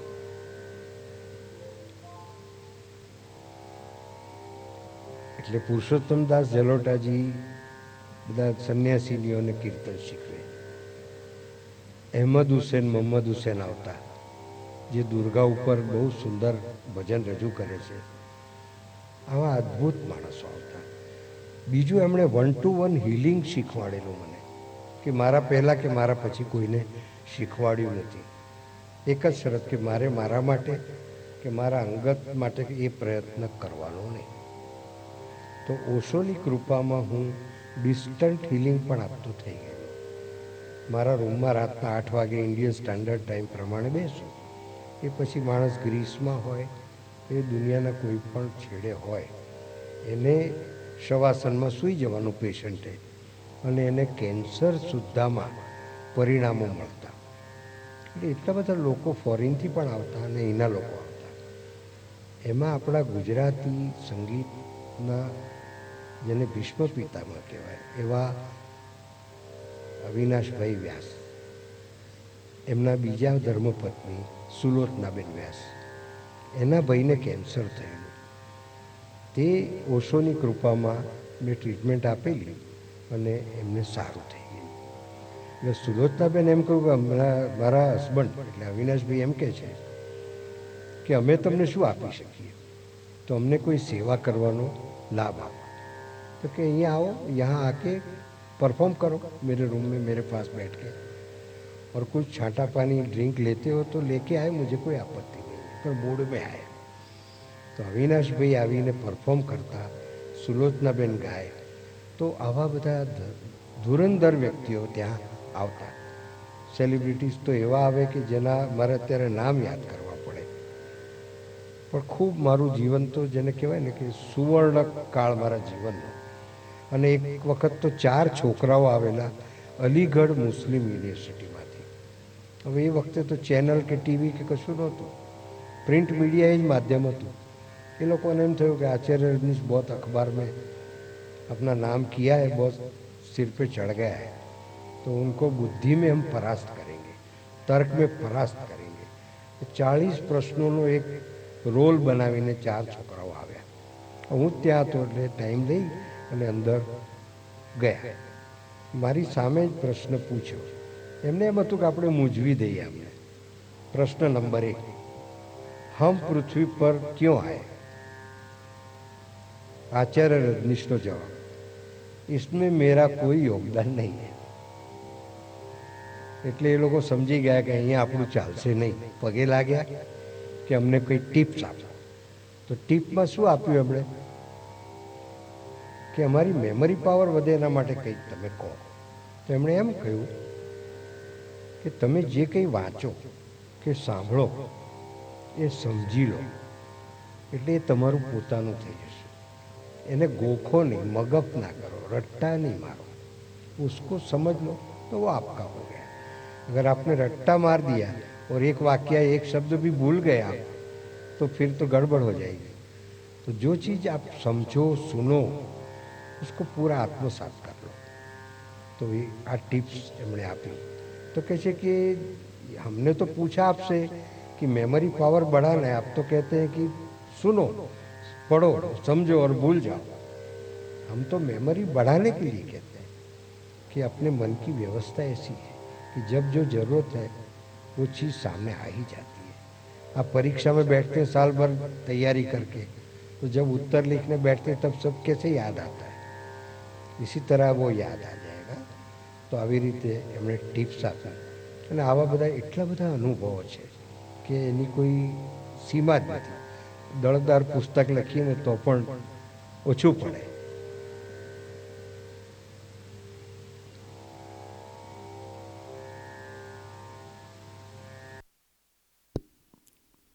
તમે કંઈ કહેવા માંગતા હતા?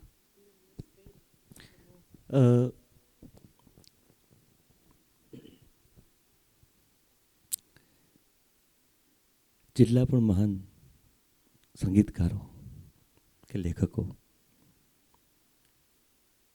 કે ગાયકો, કલ્યાણજીભાઈ, જયદેવજી કે અવિનાશભાઈ, આવા દિગ્ગજ લોકો જેને કહેવાય છે ગુજરાતના ભીષ્મ પિતામાં, એવા અવિનાશભાઈ સાથે પણ આટલી નજીકથી જો રહ્યા હોય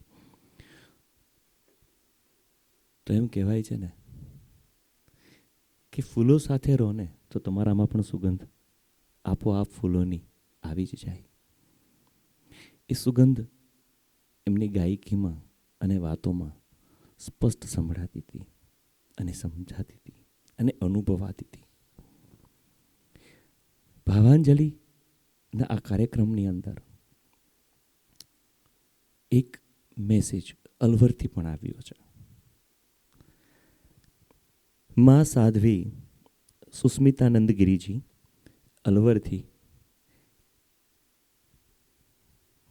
સ્વામી કૃષ્ણ કબીરજી ને ભાવાંજલિ આપવા માટે એક મેસેજ મોકલ્યો છે. આપણે સાંભળી લઈએ. માં સાધ્વી સુસ્મિતા નંદગીરીજી अलवर. ओम नमो नारायण. मैं साध्वी सुष्मिता नंदगिरी अपार दुख से कुछ शब्द कहना चाहूँगी कि आज हमारे बीच स्वामी कृष्ण कबीर जी नहीं रहे. ये कहते हुए अत्यंत दुख हो रहा है, हमारी कंठ अवरुद्ध हो रहा है कि हम आज उनके नहीं रहने की चर्चा कर रहे हैं. वो हमारे लिए पिता तुल्य थे. उनसे हमारा परिचय 5 साल पहले हुआ था और अपने बारे में वो बताते थे कि वो ओशो जी के करीब रहे, उनके जीजा जी थे. भगवान ओशो जी की बहुत सारी अनगिनत बातें बताते थे जो उनको 1000 दिन का सानिध्य प्राप्त हुआ. और इतनी सारी बातें कि हम नहीं कह पाएंगे कि हमें ये लगता ही नहीं कि वो आज हमारे बीच में नहीं है। वो भले ही प्रत्यक्ष रूप से हमारे बीच नहीं है, लेकिन अप्रत्यक्ष रूप से वो सशरीर नहीं होके भी अदृश्य रूप में हम सबके साथ हैं। हमें अभी भी महसूस हो रहा है कि वो हमारे आसपास ही हैं। और 1 साल पहले हमारे आश्रम में वो 1 सप्ताह रुके थे और बहुत सारे भजन, बहुत सारा उनका आशीर्वाद हमें मिला। और हम इतने मन से इस चीज़ को कभी स्वीकार ही नहीं कर पा रहे हैं, इस बात को कि वो हमारे बीच नहीं है। मैं चाहती हूँ कि हम सब उनके लिए दिल से इतनी दुआ करें कि स्वामी जी सिर्फ भगवान जी के चरणों में हैं, हमें पूर्ण विश्वास है वहीं रहें और सबको उनकी ब्लेसिंग हमेशा मिलती रहे कि वो हीलिंग देते थे। और हमारे साथ उनका जो एक पिता पुत्री का जो रिश्ता था, हम उसको कभी नहीं भुला पाएंगे। हम ये दिल से दुआ करते हैं कि सबके ऊपर उनकी कृपा हमेशा बनी रहे। और चंद लाइनें में अपने मन से जो मुझे बहुत दुख हो रहा है कि 16 तारीख को हमारे आश्रम में भजन संध्या थी और उसमें हम स्वामी जी ने कहा था कि हम आएंगे, ज़रूर आएंगे, और इतना नहीं मालूम था कि इतनी ज़्यादा तबीयत उनकी ख़राब हो जाएगी। हम ज़्यादा नहीं कह पाएंगे। इन्हीं शब्दों के साथ स्वामी जी के चरणों में कोटि कोटि नमन। स्वामी जी को हम कभी बुला नहीं पाएंगे। स्वामी जी आपको कोटि कोटि प्रणाम। हमें पूर्ण विश्वास है कि आप अदृश्य रूप में हमारे साथ हमेशा रहेंगे, जैसे 5 सालों में आपने हमारा साथ दिया। ओम नमो नारायण, ओम नमो नारायण, ओम नमो नारायण, ओम नमो नारायण। ओम नमो नारायण। ये संदेश था अलवर से माँ साध्वी सुस्मिता नंदगिरी जी का।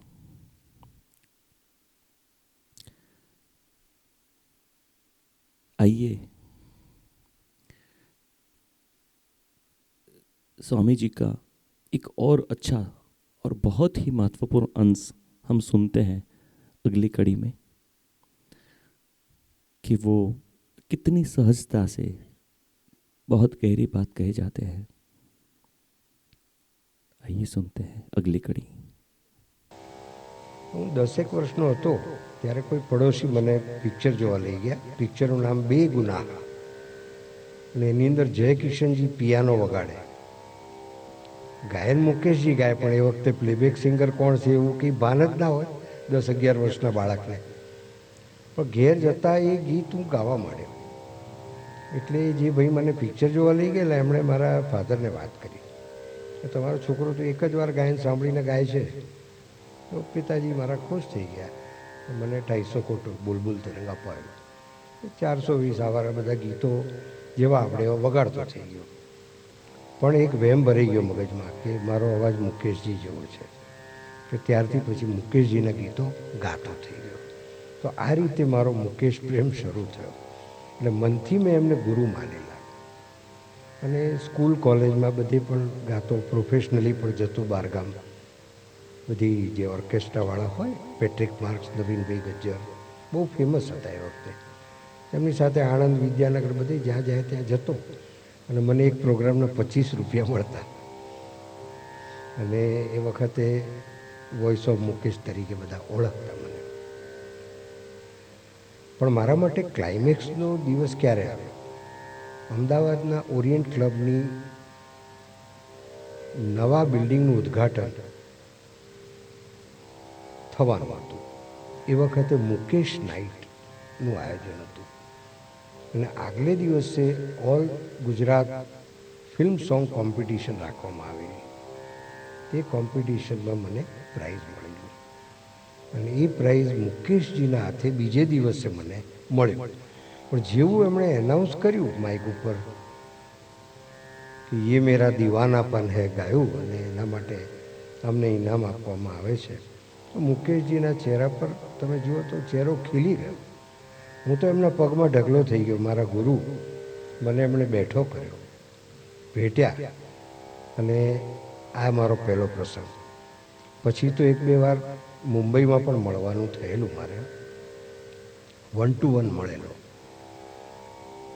પણ આ એક બહુ સરસ યાદગીરી રહી ગઈ અને જીવનમાં એક જેને કહેવાય ને કે સફળતાનું એક શિખર, જેને તમે ગુરુ માનતા હો એ જ્યારે તમને ઇનામ આપે તો આપણને એક આત્મસંતોષ થાય. અને જ્યારે ઓશો સાથે હું રહેતો વુડલેન્ડમાં, ત્યારે પુરુષોત્તમદાસ જલોટાજી આવતા, પદ્મશ્રી અનુપ જલોટાના પિતાશ્રી. તો એ ત્યાં આવે ને સંગીત શીખવે, બધા બહેનોને કીર્તન શીખવે, ને બહુ સુંદર ભજન ગાતા. તો એ ઇનડાયરેક્ટ ટ્રેનિંગ મારા જ રૂમમાં કશું જ કર્યા વગર ચાલુ થઈ ગઈ. અને અનુપ જલોટા પણ આવતા, પણ એ વખતે એમના કોઈ ભજન હતા જ નહીં, એટલે એ કિશોર કુમારના ગીતો મારી સામે બેસીને ગાતા. હું એમની પાસે ફરમાઈશ કરીને ગવડાવતો. જયદેવજી આવતા. જયદેવજી ઓશોને ખૂબ માનતા, આજીવન કુંવારા હતા અને પેઇંગેસ્ટ તરીકે ક્યાંક રહેલા. તો બહુ સિમ્પલ માણસ. મધુશાલા મન્નાડે પાસે એમણે જે ગવડાવી, અમિતાભ બચ્ચનના પિતા શ્રી હરિવંશરાય બચ્ચને મધુશાલાની રચના કરી, તો એ એમનું સંગીત જયદેવજી આપેલું. અને મન્નાડીએ એટલું અદ્ભુત ગાયું છે. એની પહેલી કોપી લઈને ભગવાન શ્રી પાસે આવેલા. ભગવાન શ્રી કે ચરણ કમળો મેં સાદર સમર્પિત, એ હજી પણ સચવાયેલું છે લોંગ પ્લે. તો એ જયદેવજી આવતા અને પછી એમને ભગવાન શ્રી એવું કહેલું કે કબીર અચ્છા ગાતા है, उसकी आवाज़ इतनी अच्छी है कि प्राणों को छू जाती है, तुम उनके लिए एक भजन तैयार करो. तो एक लॉन्ग प्ले रखते हैं, उसमें पीछे मेरा प्रवचन होगा, दूसरी साइड पे डायनेमिक मेडिटेशन के लिए मैं बोलूँगा, 5 मिनट बच जाते हैं, तो उसमें कबीर के लिए एक क्या भजन बनाइए और वो गाएगा. तो आओ प्रोजेक्ट પછી થયો નહીં. લોંગ પ્લે તો બહાર પડી નહીં, પણ ઓશોએ લેક્ચર આપેલું, ડાયનેમિક મેડિટેશન સ્ટુડિયોમાં આખું રેકોર્ડિંગ થયું, પણ આ ભજન રહી ગયું તે રહી ગયું.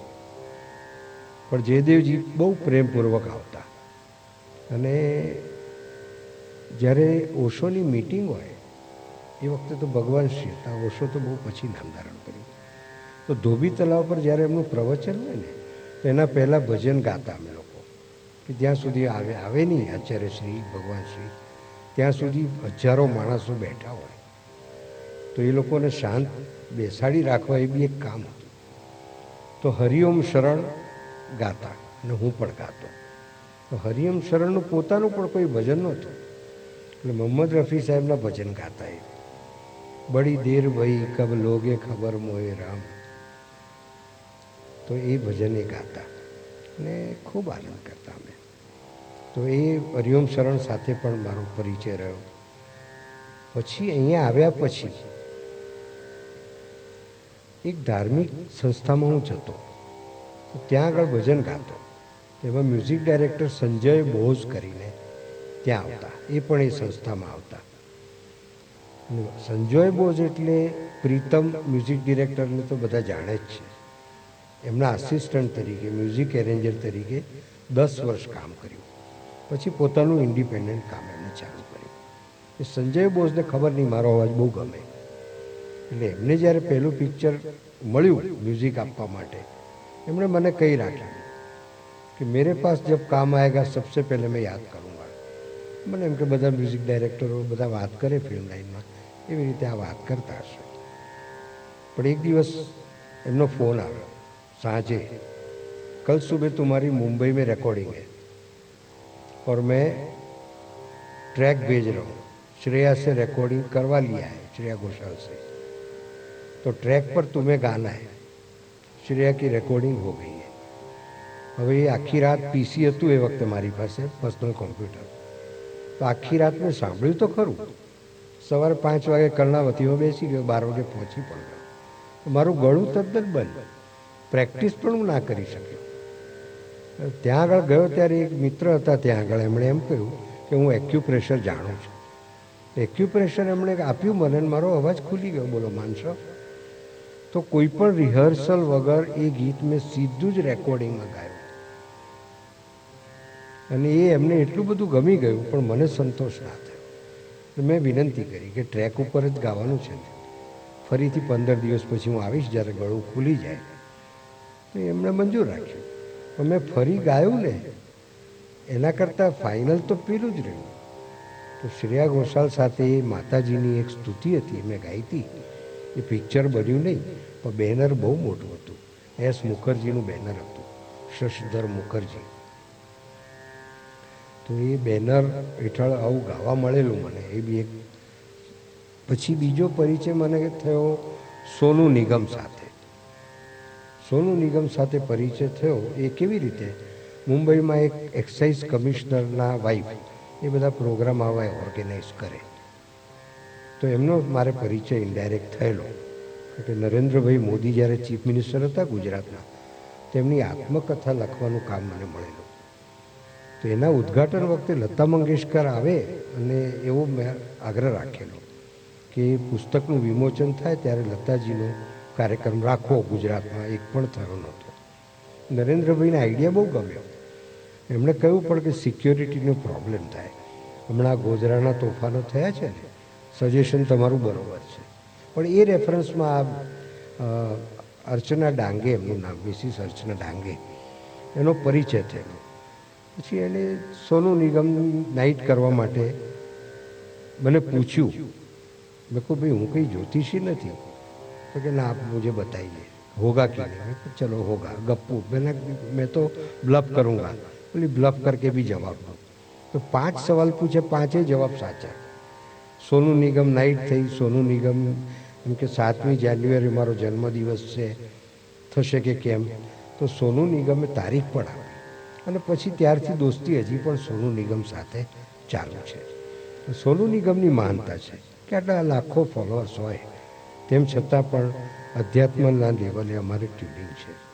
તો હું ઘણીવાર નાદાનીમાં એના ગીતો, બીજા ગીતો એક લાઈન ગાઈને મોકલું. એકવાર તો મેં મોકલેલું, હું લાઈન ગાઈને સંભળાવું. સંજય દત્તનું પિક્ચર હતું, વાત્સવ કે એવું કંઈક નામ હતું, ખબર નહીં. એનું ગાયન મને યાદ આવે છે. મેં ગાઈને મોકલ્યું એમને, તો એમણે એપ્રિશિએટ કર્યું. ત્યારથી અમારે 10 વર્ષથી સંબંધ ચાલુ છે. તો આવી રીતે બધા સેલિબ્રિટીઝની સાથે યાત્રા ચાલુ છે. પછી એક ગીત મને સૂઝ્યું. હું ગીતો લખું પણ છું, 101 ગીતો લખ્યા છે મેં. 50 ગીતો પોપ્યુલર ફિલ્મ ટ્યુન્સ પર છે, બાકીના 50 મૌલિક કોમ્પોઝિશન મારા છે. એમાં એક ગાયન મેં રેકોર્ડ શોખ ખાતર કરી રાખ્યું. કોઈકને ગમ્યું તો કે હું પૈસા ફાઇનાન્સ લગાડું છું આમાં, તમે બોલિવૂડમાં જઈને એને રેકોર્ડ કરો. તો એ સંજય બોસ પાસે મેં મ્યુઝિક એરેન્જમેન્ટ કરાવી. તો એ મારા કોઈ મિત્રને ઓડિયો મોકલ્યો ફરીદાબાદ, દિલ્હી. તો એ કહે છે મારો એક મિત્ર છે, એ ફિલ્મ બનાવે છે 30 વર્ષથી, એને મેં મોકલી તો એ તમને મળવા માગે છે. તો ફ્લાઇટ પકડીને સીધો મારે ઘેર અમદાવાદ આવી ગયા એ માણસ. એમનું નામ છે રિઝવાન ડેનિયલ. 30 વર્ષથી શોર્ટ ફિલ્મ બનાવે છે. તો કે મારી ફિલ્મ બની ગઈ છે, સેન્સર ક્લિયર થઈ ગયું છે, પણ હું આ ગાયન લેવા માગું છું. આપકો માલુમ નહીં કે આપ ક્યાં ચીજ हो. कि मैं जो भी हूँ ये है आपके सामने चीज़ कि आपको एक्टिंग करना पड़ेगी. मैं क्लीन शेव કરાવ્યું, ડાઈ કરાવી, ચોકટું પહેરાવડાવ્યું, મારી પાસે એક્ટિંગ કરાવી. અને એ ગાયન અત્યારે યુટ્યુબ ઉપર છે. પિક્ચર અત્યારે કોરોનાના કારણે થિયેટરમાં રિલીઝ થઈ શકી નથી, પણ આઝમ ફિલ્મ્સ પ્યારી માં એટલું ટાઈપ કરો ને તો તમને એ ગીત જોવા સાંભળવા મળશે વિડીયો. તો આ મારી સંગીત યાત્રા છે.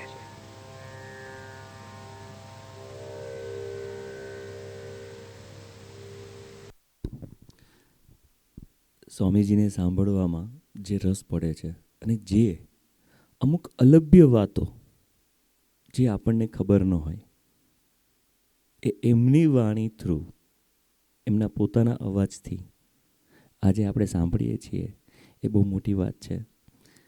હવે નાના નાના 2 અંશ બાકી છે, માત્ર 2 કડી બાકી રહી છે, બરાબર? તો આપણે એ ચૂકશું નહીં. હવે મને બોલવાનું મન ઓછું થાય છે અને એમને સાંભળવાનું જે અંદરથી ઉમંગ બહાર નીકળે છે કે ના, હજી હું ધરાતો નથી. તો આપણે અંતિમ 2 કડી સાંભળી લઈએ. એક ઉત્સુકતા ભરેલો પ્રશ્ન છે કે તમે સંસારમાં પાછા કેમ આવ્યા. મેં બહુ પહેલાં જ પ્રશ્નમાં બતાવ્યું કે ઓશો પોતે એવું માનતા કે અભિનવ સંન્યાસ જે છે ને એની અંદર સંસારને છોડવાની વાત જ નથી. તમે સમાજમાં રહીને જે કંઈ કામ કરતા હો, નોકરી ધંધો વ્યવસાય જે કરતા હો, એ નોર્મલ જે કરતા હોય એ ચાલુ રાખવાનું છે.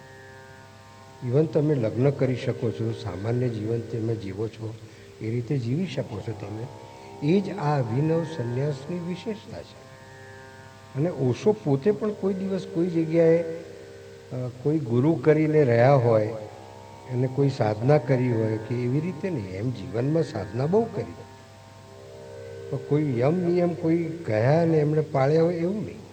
એમણે જીવનમાં બહુ સાધનાઓ કરી, બહુ પ્રયોગો કર્યા, પણ લોકો ઉપર એ થોપ્યા નથી. એમણે કહ્યું કે તમે માત્ર જાગૃત રહો અને એના માટે ધ્યાન કરો. ઓશોની જે ફિલોસોફી છે એને 2 જ શબ્દોમાં જો તમારે વર્ણવવી હોય તો વર્ણવી શકો. પ્રેમ અને ધ્યાન. જ્યારે તમે એક્સ્ટ્રોવર્ટ થાઓ, બહિર્મુખ થાઓ, ત્યારે તમે પ્રેમ કરી શકો. જ્યારે તમારા આત્મા સાથે તમારે અનુસંધાન કરવાનું હોય તે વખતે તમારે ધ્યાન કરવાનું. તો ધ્યાન અને પ્રેમ 2 જેને સમજણ પડી ગઈ, અનુભવમાં આવી ગયા, પછી જીવનમાં એ કંઈ પણ કરી શકે છે. કારણ કે એની અંદર એક જાગૃતતા પેદા થશે. તો સવાલ જાગૃતતાનો છે કે જે માણસને પોતાના આત્માની અનુભૂતિ થઈ ગઈ, એના વિશે જાગૃત થઈ ગયો, એને પછી યમ નિયમની જરૂર પડતી જ નથી. એટલે હું ત્યાં ગયો તો ચોક્કસ, કારણ કે એમણે મને બોલાવ્યો હતો. બાકી અસંખ્ય સંન્યાસીઓ પોતપોતાને ઘેર રહીને નોકરી ધંધો કરતા જ હતા. આ તો મારું કોઈ પુણ્ય ગયા જન્મનું બોલી ગયું હશે કે મને એમણે બોલાવ્યો પાસે રહેવા માટે. એટલે હું કોઈ દીક્ષા લઈને જતો રહ્યો તો ઘર છોડીને એવું નહીં. હું ત્યાં પણ એમની જેમ બધા સંસારીઓની જેમ જ એમની જોડે જ રહેલો.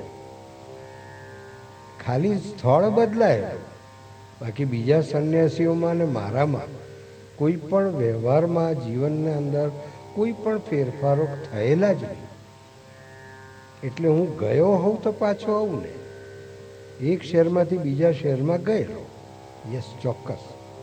મારું વતન છોડીને ગયો, મા બાપ છોડીને ગયો, નોકરી છોડીને ગયો, ભાઈ ભાંડુ મિત્રોને છોડીને ગયો. બધા મિત્રોના કારણે જે શોખ હોય સંગીતના ખાસ કરીને, એ બધા પ્રોગ્રામોને કરતો બધું છોડીને ગયો. પણ એ મારી પોતાની ઈચ્છાથી ગયેલો કે મને ઈશ્વરથી ઓછું કંઈ ખપે નહીં. મગજમાં એક વસ્તુ પહેલેથી હતી. હું તો ઓશો સંન્યાસીઓને પણ કહું 2 હાથ જોડીને કે ઓશો પ્રત્યેનો પ્રેમ બહુ જરૂરી છે. ગુરુ પ્રત્યેનો પ્રેમ, એમના પ્રત્યેનો અનુરાગ બહુ જરૂરી છે. મૂળ તો આપણે આપણા આત્માને ઓળખવાની વાત છે, સત્યને ઓળખવાની વાત છે.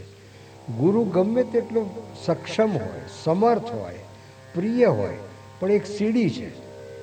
ઓશો પોતે જ કહેતા કે જો તમે, હું બહુ વખત તો અહીંયા રહેવાનો નથી, हिंदी में कहता है बहुत जल्द मैं यहाँ से चला जाऊँगा, शरीर मेरा नहीं रहेगा। उस वक्त आप किसी जीवंत गुरु की खोज में रहना। बाकी मेरे प्रवचन में, मेरे शब्दों में तुम मुझे ढूंढते रहोगे तो मिलेगा नहीं। जीवंत गुरु की आवश्यकता रहती है और रहेगी। जैसे दूसरे शास्त्रों की स्थिति है वैसे ही मेरे शब्दों की हो जाएगी। यदि आप ध्यान करते हो वहाँ तक ठीक है, क्योंकि ध्यान के अंदर आपको मार्गदर्शन मिलेगा, जीवंत गुरु आपको खोज लेगा। तो जीवंत गुरु में अगर आप रुचि नहीं रखते तो मैं समझूंगा कि आप मुझे धोखा दे रहे थे। એટલે ઓશોએ બધાને કહ્યું હતું કે તમે જ્યાં છો ત્યાં રહો, ધ્યાન કરો અને બીજાની સાથે જ્યારે વ્યવહાર કરો ત્યારે પ્રેમપૂર્વક વ્યવહાર કરો. એટલે મેં સમાજ છોડ્યો નહોતો, હું એક શહેરમાંથી બીજા શહેરમાં ગયેલો, ત્યાંથી હું પાછો આવ્યો. કેમ કે એમના કઝિન સિસ્ટર સાથે મારે પરિચય થયો, મેં જ પ્રપોઝ કર્યું અને પછી લગ્ન ગ્રંથિથી જોડાવા માટે થઈને અમે અમદાવાદ આવ્યા, સ્થાયી થયા. 30 વર્ષનું ગ્રસ્ત જીવન બહુ સુંદરતાથી ભોગ્યું. એમને કેન્સર થયું, બ્રેસ્ટ કેન્સર, 2-3 સર્જરી થઈ. પછી એમણે 2006માં એમણે દેહ છોડ્યો. તો આ મારી કથા છે.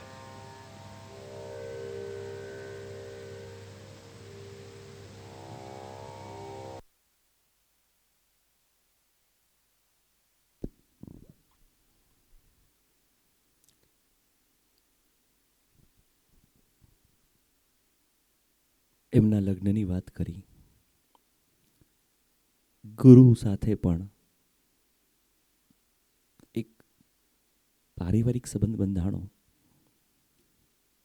કે ઓશો જેવા મહાન ગુરુ સંબંધોમાં એમના જીજાજી બન્યા અને ઓશોના એક કઝિન સિસ્ટર આપણા કૃષ્ણ કબીર સ્વામીના ધર્મપત્ની બન્યા.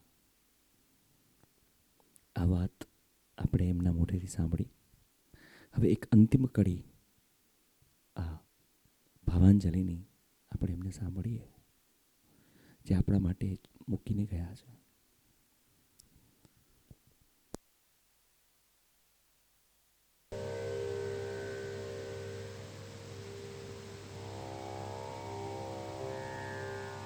એક અંતિમ પ્રશ્ન છે કે આધ્યાત્મિક ઊંચાઈ સર કરવામાં આવા પંથ, આવા માર્ગ, આવા ગુરુ, આવા કલ્ટ ઉપયોગી થઈ શકે કે કેમ?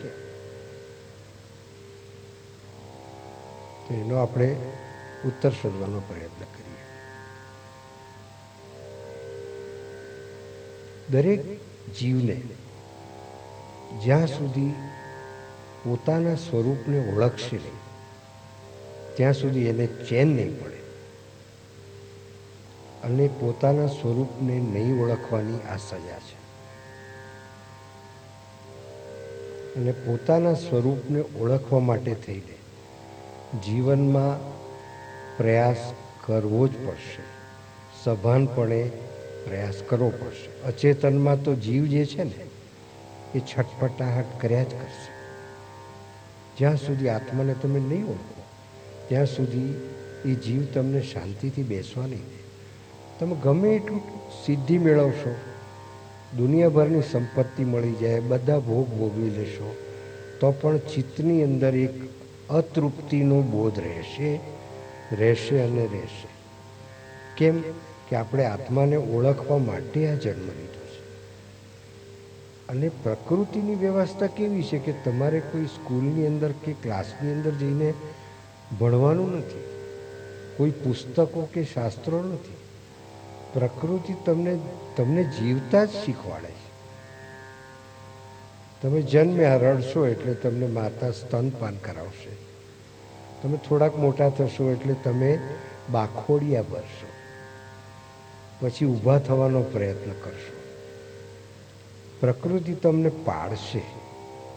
જ્યાં સુધી ગુરુત્વાકર્ષણના નિયમને સમજશો નહીં, અનુભવ નહીં કરો, ત્યાં સુધી તમે ઊભા નહીં રહી શકો. તમે ચાલી નહીં શકો, દોડી નહીં શકો. તમે સ્કૂટર, 2 વ્હીલર જે ચલાવો છો એ વખતે શરૂઆતમાં તો પડી જ જાઓ છો.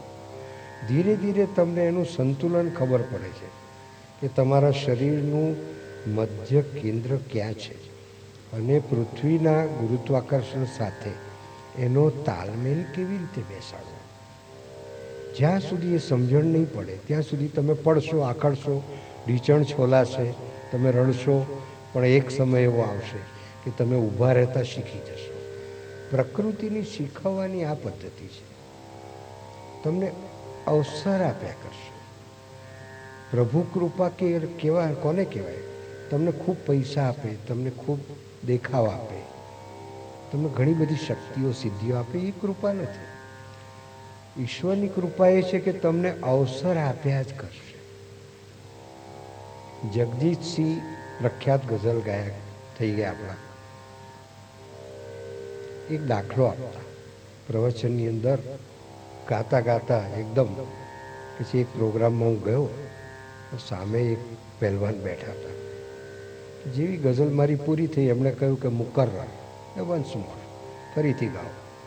બીજી વાર ગાયું તો કે વન્સ મોર, એવું 5 વાર ગાયું. मैंने कहा पहलवान जी अब दूसरे लोगों को दूसरी गाने सुनने दो. बोले जब तक तुम सही नहीं गाओगे मैं मुकर्रर बोलता रहूँगा, वंस मोर बोलता रहूँगा. તો જિંદગી તમને વન્સ મોર કહ્યા જ કરે છે. જ્યાં સુધી તમે પરફેક્ટ નહીં થાઓ, ઈશ્વર એના ચરણોમાં કાચા ફળ, સડેલા ફૂલ સ્વીકારતો નથી.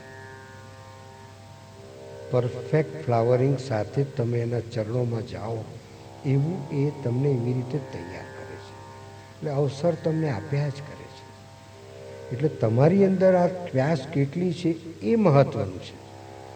મહત્ત્વનું એ નથી કે તમે કયા ગુરુ પાસે ગયા, કયા આશ્રમ પાસે ગયા, એ મહત્ત્વનું નથી. સામાન્ય પાનનો ગલ્લો કરીએ તો 2-5 લાખ રૂપિયાનો જોખમ આપણે લેતા હોઈએ છીએ. તો આ તો ઈશ્વર પ્રાપ્તિની વાત છે. એની અંદર તો જોખમ રહેવાનું. એની અંદર પાખંડી ગુરુ મળશે. હવે ગુરુ પાખંડી કેમ છે કે આપણી અંદર પાખંડ છે. આપણી જેવી ઈચ્છા હશે એવો ગુરુ મળશે. તમે દુનિયાને દોષ ના દો. આપણી અંદર વાસના રહી છે તો એ ગુરુ તમને એવો મળશે. આપણી અંદર જે કંઈ ઈચ્છાઓ છે એ મતલબનો જ ગુરુ તમને મળશે. તમે પડશો, આખડશો, છેતરાશો, તમને એમ થાય કે હું તો લૂંટાઈ ગયો, મારું સર્વસ્વ આ ગુરુ લૂંટી લીધું. પણ લૂંટાઈ ગયા પછી જે તમારી ચેતનાની જે ઉર્ધ્વગતિ થઈ, તમને અનુભૂતિના કારણે તમે 1 અપ થઈ ગયા. કુદરત આ શીખવાડે છે. એટલે આવા કલ્ટ કે તેવા કલ્ટનો પ્રશ્ન જ નથી. પ્રશ્ન એ છે કે તમારી અંદર આત્મા જાગૃત છે કે આત્માને આપણે દબાવી દઈએ છીએ. નાનપણથી આપણને પ્રશ્નો થાય જ છે. કુતૂહલ જે છે ને એ બાળકની આંખમાં દેખાય, એની નિર્દોષતામાં આપણને ઈશ્વર દેખાય. જેવો જેવો એની અંદર કળિયુગ આવે એ આત્માને દબાવતો જાય છે, આત્માને મારતો જાય છે. એટલે આપણા આત્માના અવાજને દબાવીને આપણે જીવી રહ્યા છીએ, એની આપણે સજા ભોગવી રહ્યા છીએ. સવાલ એ નથી કે બ્રહ્માકુમારી છે કે સ્વામિનારાયણ છે કે કોઈ જૈન સંપ્રદાય છે કે ઇસ્લામ છે કે ક્રિશ્ચિયાનિટી છે. માણસ માણસ છે.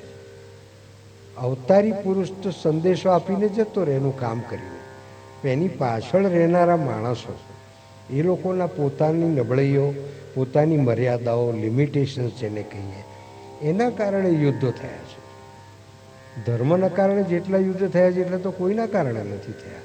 પણ એ ધર્મના કારણે નથી થયા.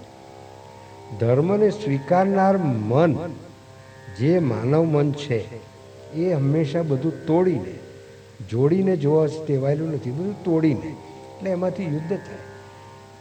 2 જ્ઞાની માણસ મળે તો કોઈ દિવસ ઝઘડો થતો જ નથી. ઓશો કહેતા કે એક જ ધર્મશાળામાં ભગવાન મહાવીર ને ભગવાન બુદ્ધ ઉતરેલા. બહુ મોટી વિશાળ ધર્મશાળા હતી. મહાવીર બુદ્ધ કરતાં 40 વર્ષ ઉંમરમાં મોટા હતા.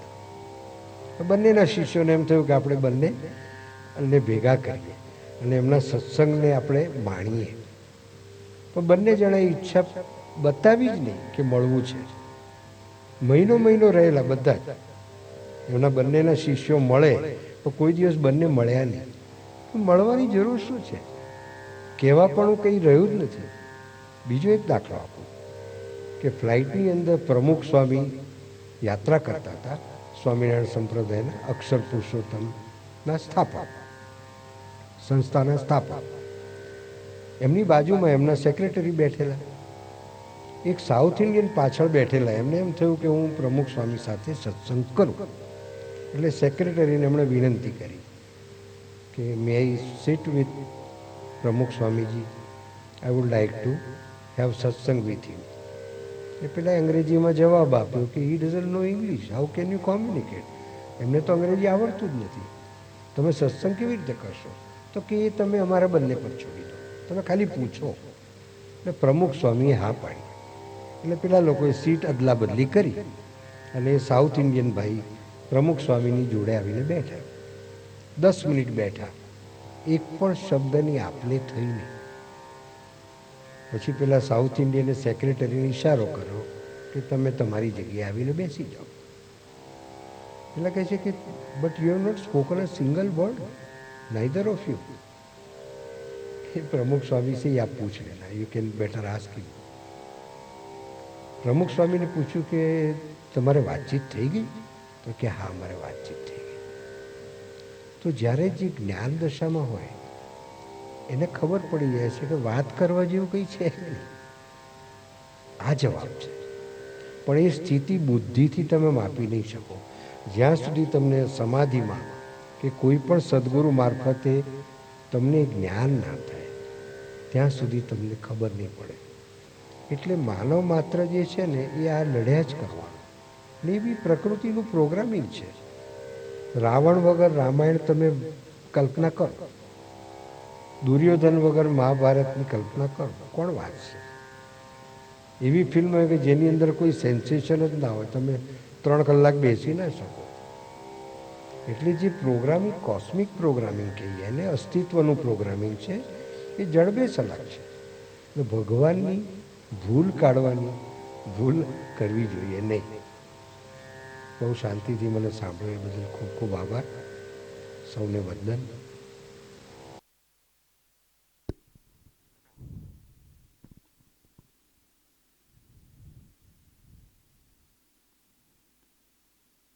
स्वामी कृष्ण कबीर जी ने આપણે એના અલગ અલગ 5 અંશ સાંભળ્યા. नेपाल से वंदना जी ने स्वामी जी को भावांजलि भेजी है. सुन लेते हैं नेपाल से वंदना जी.